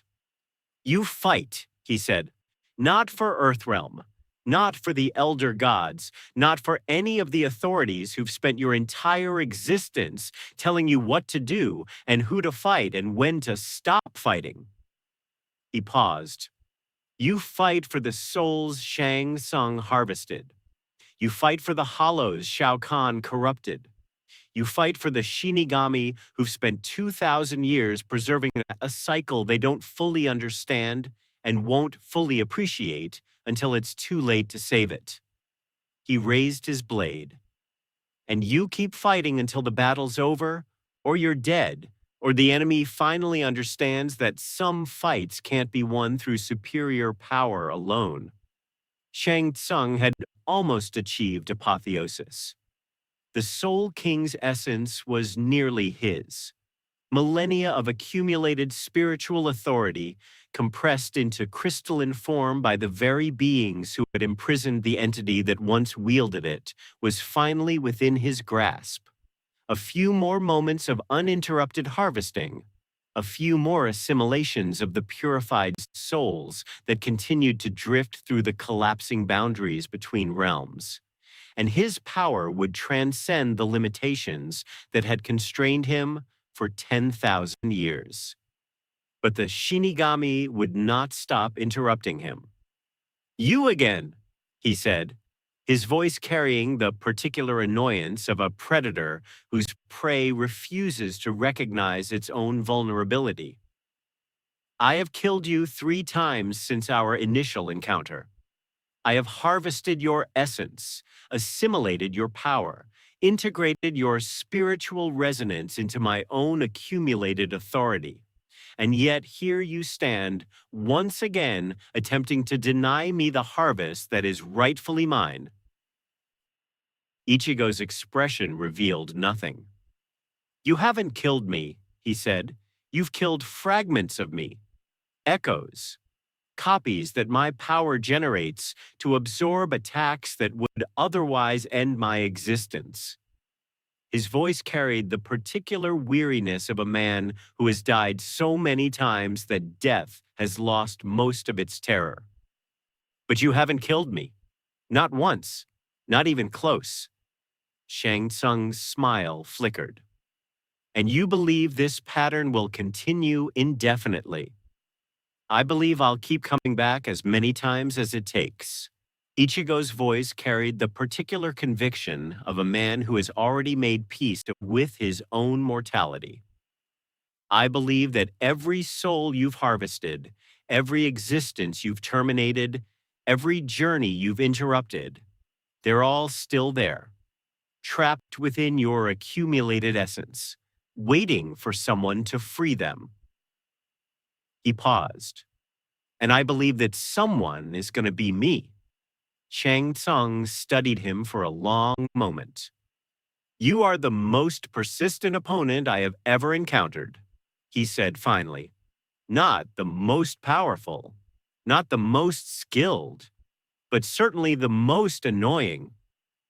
His voice carried the particular appreciation of a connoisseur evaluating a particularly resilient specimen. "And I have decided that your continued interference in my harvest can no longer be tolerated." His magic surged forward, and Ichigo's blade met it with the particular resonance of steel meeting immaterial force. The Dangai's collapse could no longer be prevented. This was not a conclusion Yamamoto had reached through careful analysis of tactical alternatives.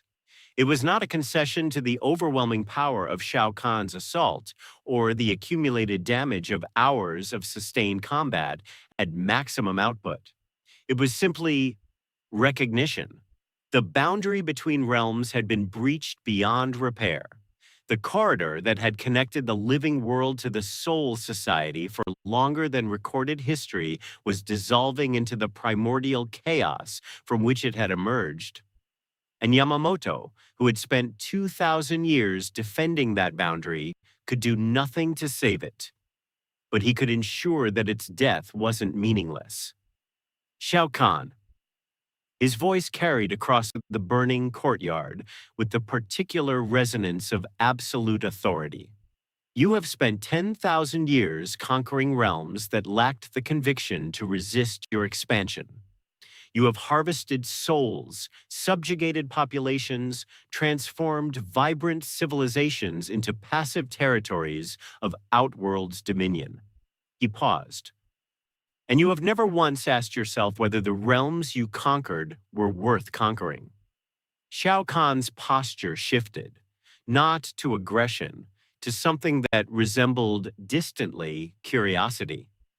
"They were conquered," he said. "Their worth was demonstrated by their conquest." "No." Yamamoto's voice carried the weight of 2,000 years of accumulated certainty.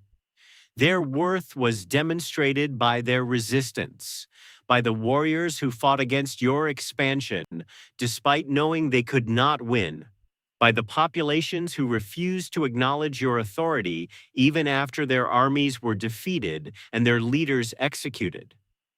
by the souls who continued to believe in their own autonomy even as you harvested their essence and converted it into fuel for your endless conquest.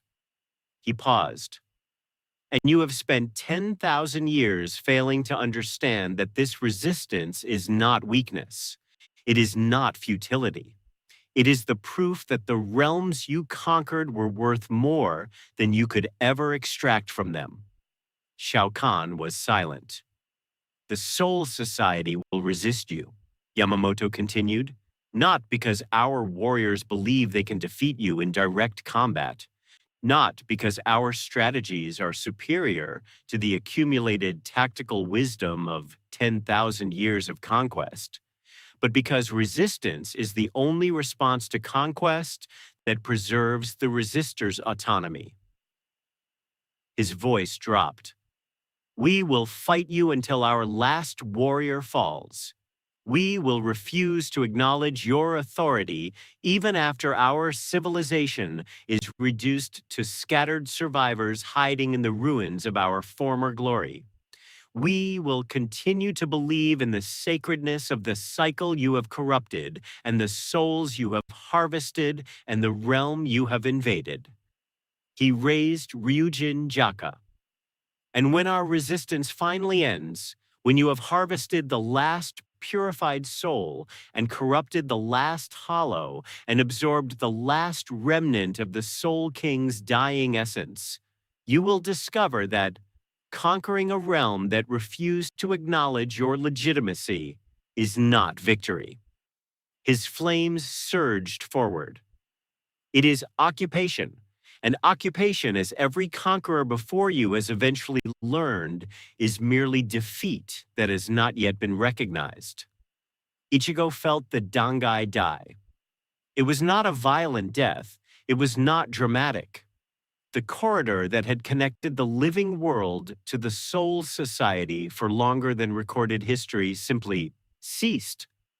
Its spiritual architecture dissolved into the primordial chaos from which it had emerged, its accumulated resonance scattering across dimensions like the fading echo of a bell that had been ringing since before the first Shinigami drew their first blade. And in that moment of dissolution, Ichigo understood something he had never understood before. The Dangai was not merely a boundary. It was not merely a corridor or a passage or an interval between realms. It was the manifestation of the cycle's continuity, the physical expression of the principle that souls moved through existence in ordered procession, that death was not termination, but transformation, that the journey from life to death and back again was not chaos, but rhythm. And now that rhythm had been interrupted, not terminated, not permanently disrupted. The cycle continued. Souls still moved through existence, still flowed from one state of being to another, still participated in the eternal process of death and rebirth that defined the Bleach universe's fundamental nature. But the Dangai's collapse had introduced a new variable into that process, a disruption, a wound that would never fully heal. And in that wound, Shao Kahn's corruption would continue to fester. We can't save it, Ichigo said. His voice carried the particular weight of a man who has finally accepted the limits of his own power. The Dangai is gone. The boundary between realms can't be restored. Everything the Soul Society spent 2,000 years preserving, the order, the balance, the careful separation of life and death, it's all been compromised. Yes. Rukia's voice carried the particular steadiness she had cultivated across centuries of service to institutions that demanded absolute composure in the face of absolute catastrophe. And now we must decide what we are willing to sacrifice to preserve what remains. Ichigo met her gaze. Everything, he said. Whatever it takes, whatever the cost. He paused.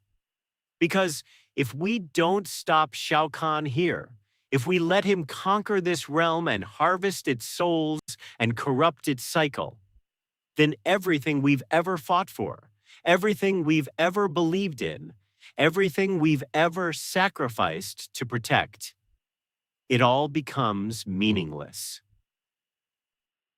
Kia was silent for a long moment.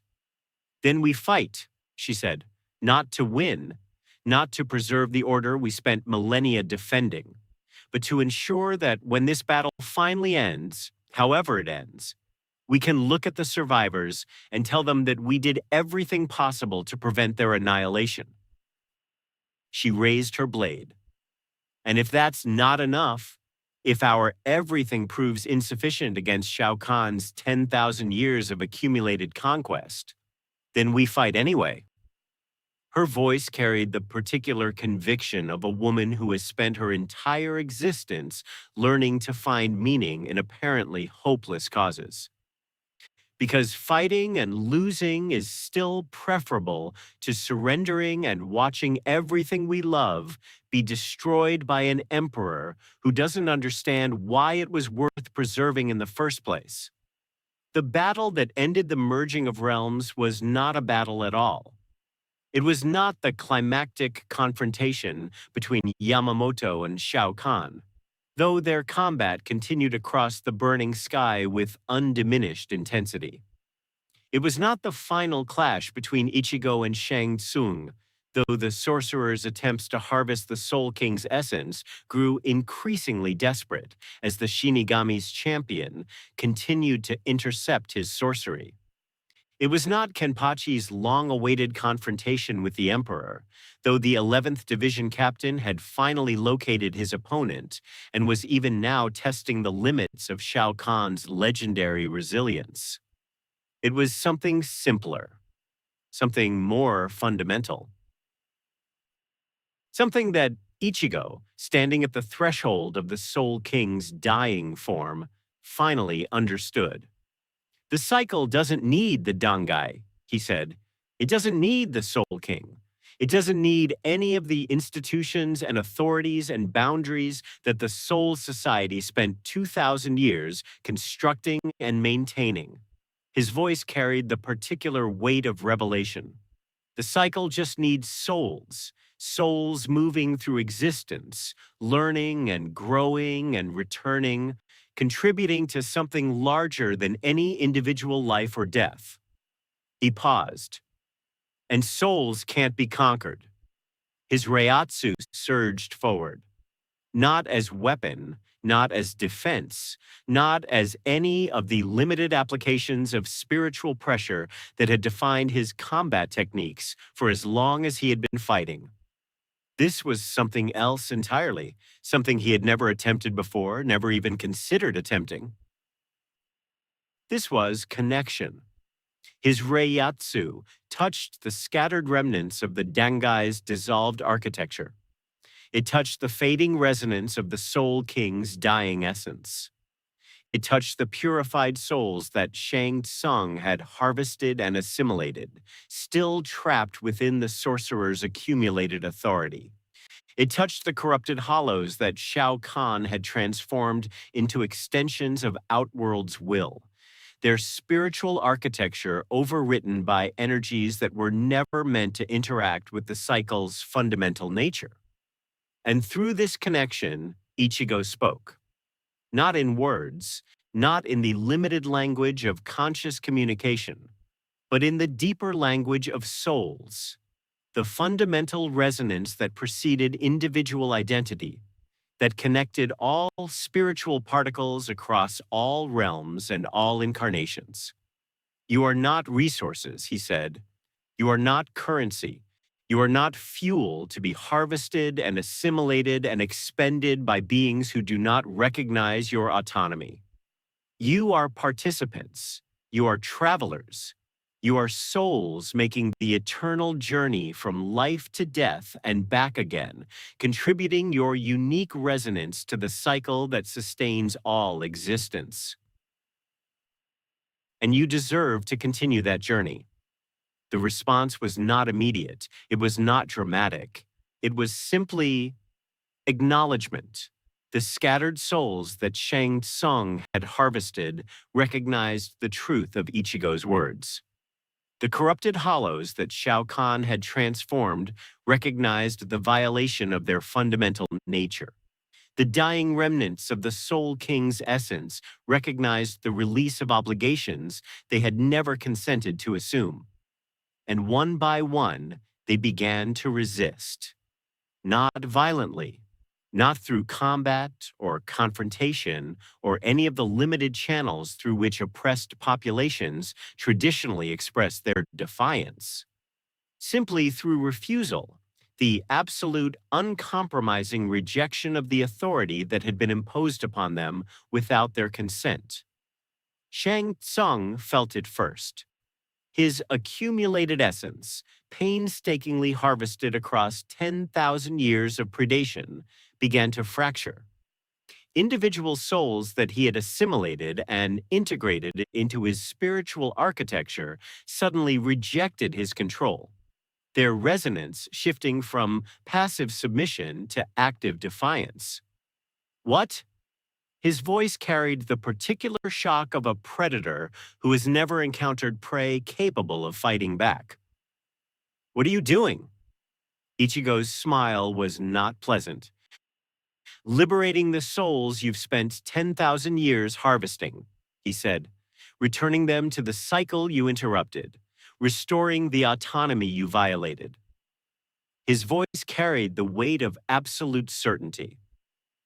And reminding you that souls are not resources to be exploited. They are participants in an eternal journey that your conquest cannot terminate and your hunger cannot consume. Shang Tsung's accumulated essence continued to fracture. Individual souls, liberated from his control, scattered across the collapsing boundaries between realms. Some returned to the cycle from which they had been harvested. Others, the oldest, the most resilient, the ones whose journeys had been interrupted for centuries or millennia, simply departed. Their essence dissolved into the primordial chaos from which all existence emerged. Their accumulated experiences and memories and identities returning to the source from which they had originated. No, Shang Tsung's voice carried the particular desperation of a predator who has finally encountered prey that refuses to remain prey. No, you cannot. These souls are mine. I harvested them. I assimilated them. I integrated their essence into my own accumulated power. They are part of me now, and you cannot simply. I can. Ichigo's voice carried no heat. And I have. The sorcerer's form began to destabilize. 10,000 years of accumulated souls, each one liberated from his control, each one returning to the cycle he had interrupted. His power, the power he had spent millennia accumulating, refining, weaponizing against his enemies, dissipated like morning mist beneath a rising sun. This is not, you cannot. I am Shang Tsung, sorcerer of Outworld, architect of atrocities that span 10,000 years and a dozen realms. I have harvested the essence of champions and emperors, gods and conquerors. I have transcended mortality, transcended limitation, transcended every boundary that lesser beings mistake for destiny. His voice cracked. I cannot be defeated by a boy who refuses to recognize the natural order of predator and prey. I'm not defeating you, Ichigo said. The souls you harvested are defeating you. The journeys you interrupted are defeating you. The autonomy you violated is defeating you. He paused. I'm just giving them the opportunity to fight back. Shang Tsung's form continued to destabilize. His sorcery, no longer sustained by the accumulated essence of 10,000 years of predation, flickered and failed. His body, sustained for millennia by the stolen life force of countless victims, began to age. Decades, centuries, millennia of accumulated years suddenly asserting their claim on flesh that had never legitimately claimed them. "No," he whispered. "No, this cannot be. I am Shang Tsung. I am eternal. I am—" His words dissolved into the chaos from which all existence emerged. And Shang Tsung, sorcerer of Outworld, architect of atrocities that spanned 10,000 years and a dozen realms, finally ceased to exist. Shao Kahn felt his sorcerer's death before he understood its significance. 10,000 years of accumulated conquest, 10,000 years of harvesting and subjugation and expansion, 10,000 years of watching Shang Tsung transform the souls of conquered realms into weapons against their former allies. All of it, all of that accumulated investment in the sorcerer's predation, suddenly rendered irrelevant by the actions of a boy who refused to recognize the natural order of predator and prey. "Your sorcerer has fallen," Yamamoto observed. His voice carried no satisfaction. It did not need to. "Your weapon against the cycle has been disarmed. Your harvest of this realm's souls has been interrupted." He paused. "And your conquest of Soul Society has failed." Shao Kahn was silent for a long moment. "This changes nothing," he said finally. "Shang Tsung was a tool, effective, certainly, but ultimately replaceable. His loss is a tactical inconvenience, not a strategic defeat." His voice carried the particular conviction of an emperor who has spent 10,000 years learning to rationalize every setback as temporary. "My armies remain. My power remains.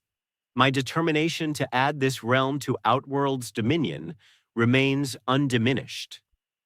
"No," Yamamoto's voice carried the weight of absolute certainty. "Your armies are scattered across the collapsing boundaries between realms, their cohesion disrupted by the Dangai's dissolution. Your power is diminished by the liberation of souls your sorcerer harvested and the corruption of hollows your influence transformed." He paused. "And your determination, your 10,000 years of accumulated determination, has finally encountered an obstacle that determination alone cannot overcome." Shao Kahn's grip tightened on his hammer. "And what obstacle is that?" Yamamoto's smile was brief and fragile. "A realm that refuses to acknowledge the legitimacy of your conquest," he said. "A cycle that cannot be terminated because its termination would require the consent of every soul that has ever participated in it. And a champion who has spent his entire existence proving that the distinction between victory and defeat is less significant than the distinction between fighting and surrendering." He raised Ryujin Jaka. "Your conquest of Soul Society has failed, Shao Kahn. Not because my power exceeds yours, though in this moment, it does. Not because your armies have been defeated, though they are in this moment defeated. Your conquest has failed because this realm's souls have refused to recognize your authority over their existence." His flames surged forward. "And refusal, as every conqueror before you has eventually learned, is the one enemy that cannot be defeated." The merging reversed. Not quickly, not dramatically. The realms that had been forced into violent proximity by Shao Kahn's invasion and Shang Tsung's predation and the Dangai's collapse did not simply snap back into their original configurations. The damage was too extensive, the corruption too widespread, the accumulated violations of the cycle's fundamental nature too numerous to simply undo. But the reversal began. Slowly, gradually, with the patient persistence of a river carving canyons across millennia, the boundaries between realms reasserted themselves. Mundo's eternal twilight separated from the Seriite's artificial sky. The living world's blue atmosphere retreated from the corrupted purple of Outworld's expansion.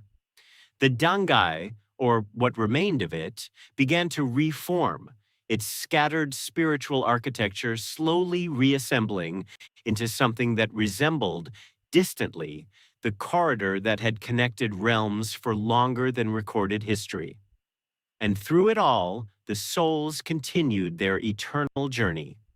Not as they had before. The Dangai's collapse had permanently altered the cycle's fundamental rhythm, introducing a disruption that would never fully heal. The purified souls that Shang Tsung had harvested and Ichigo had liberated carried the residue of their imprisonment. Their resonance subtly changed by the experience of being treated as currency rather than participants. The corrupted hollows that Shao Kahn had transformed carried the lingering influence of Outworld's energy, their spiritual architecture permanently altered by exposure to energies never meant to interact with the cycle's fundamental nature. But they continued, because cycles do not require perfection to persist. They do not require boundaries or authorities or the accumulated institutions that civilizations construct to regulate their function. They require only continuity, the simple, sacred fact that souls flow from one state of being to another, that death is transformation rather than termination, that the journey from life to death and back again is not chaos but rhythm. And rhythm, once established, is extraordinarily difficult to disrupt. Yamamoto stood at the threshold of his realm's survival and watched Shao Kahn's forces retreat. Not defeated, not destroyed. The emperor's armies were too vast, his accumulated power too immense, his determination too absolute to be permanently broken by a single failed invasion.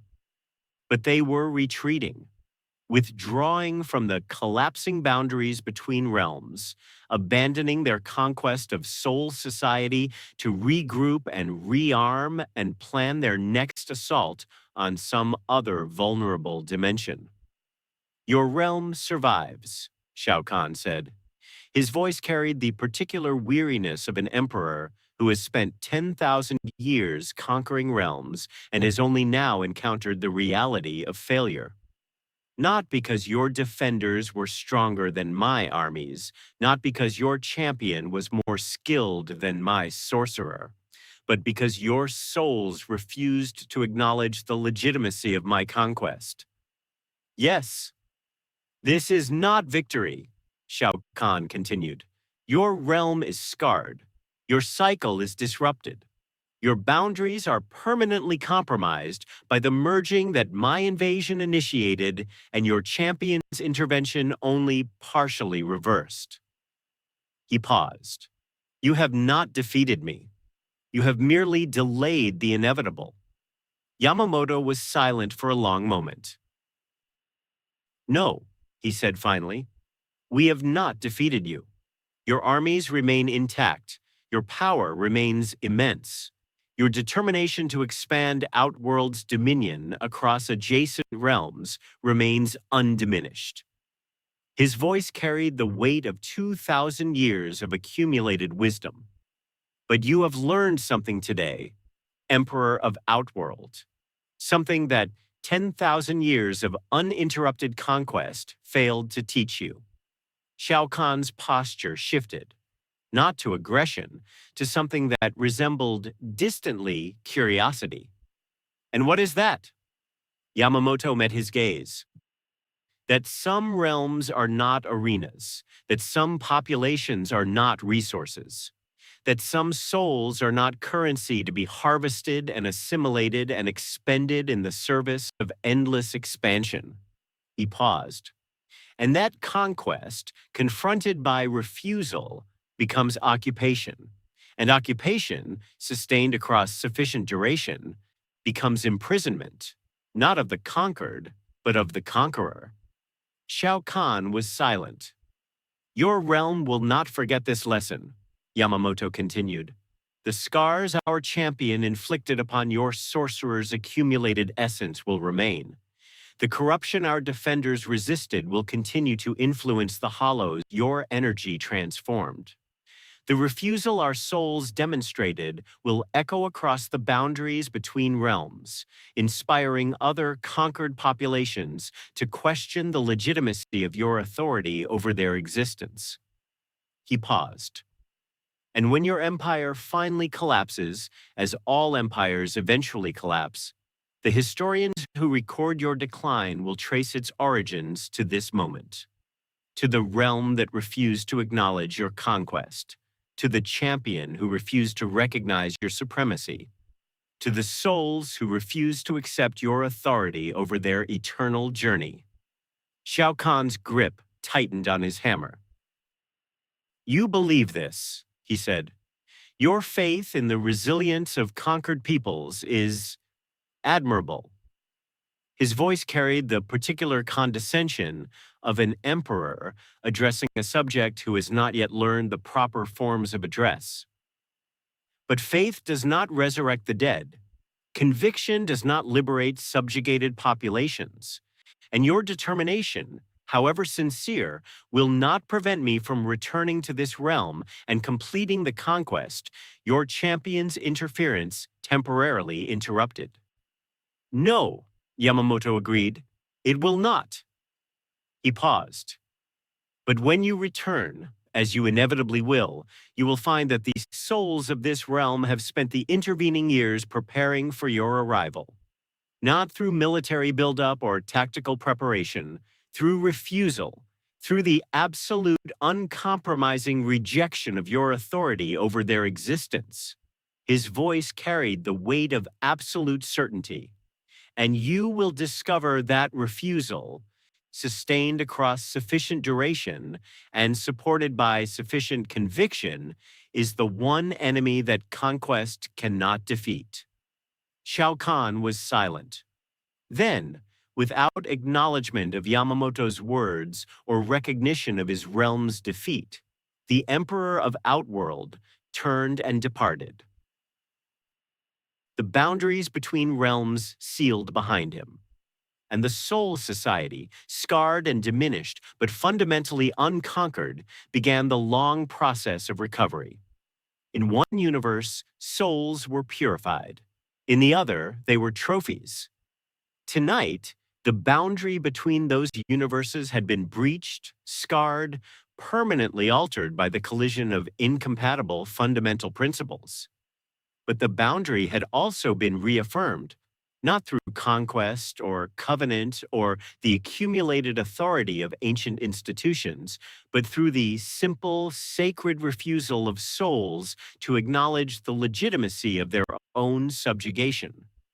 The cycle continued, not as it had before, not with the pristine perfection that the Soul Society's guardians had spent millennia attempting to preserve, but continued nonetheless, souls flowing from life to death and back again, their eternal journey interrupted but not terminated, their autonomy violated but not extinguished.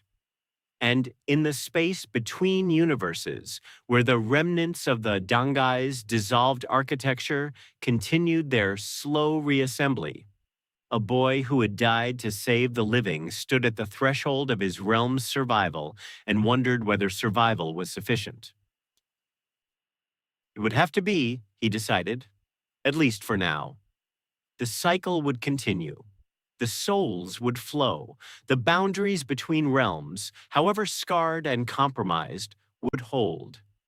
And when Shao Kahn inevitably returned, as conquerors always returned, unable to learn the lessons that conquered populations had spent millennia attempting to teach them, the souls of the Bleach universe would be waiting, not as prey, not as currency, not as resources to be harvested and assimilated and expended in service of an emperor's endless expansion.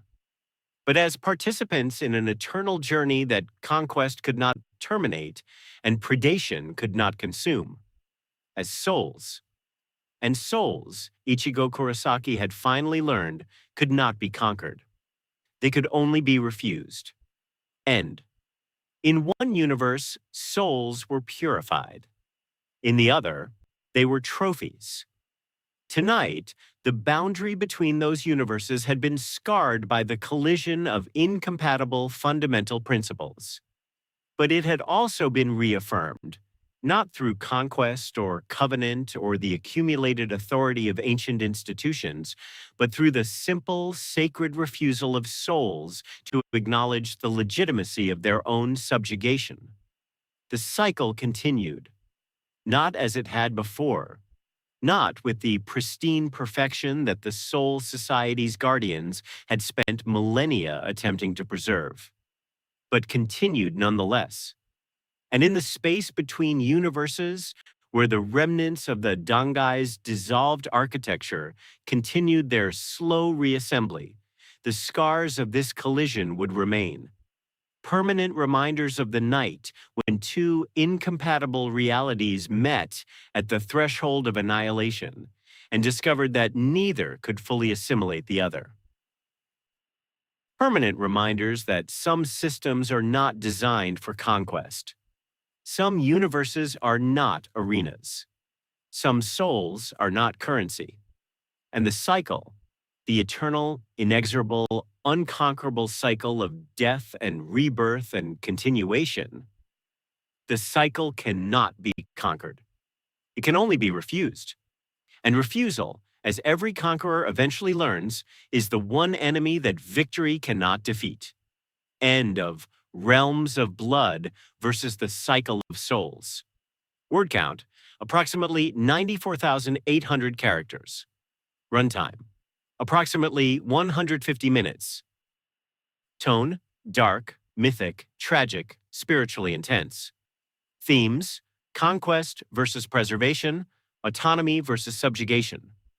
The sacredness of souls, the limits of victory, the resilience of refusal. No tournament, no fatalities, no clean endings. Only scars and survival and the eternal continuation of souls who refuse to acknowledge the legitimacy of their own conquest.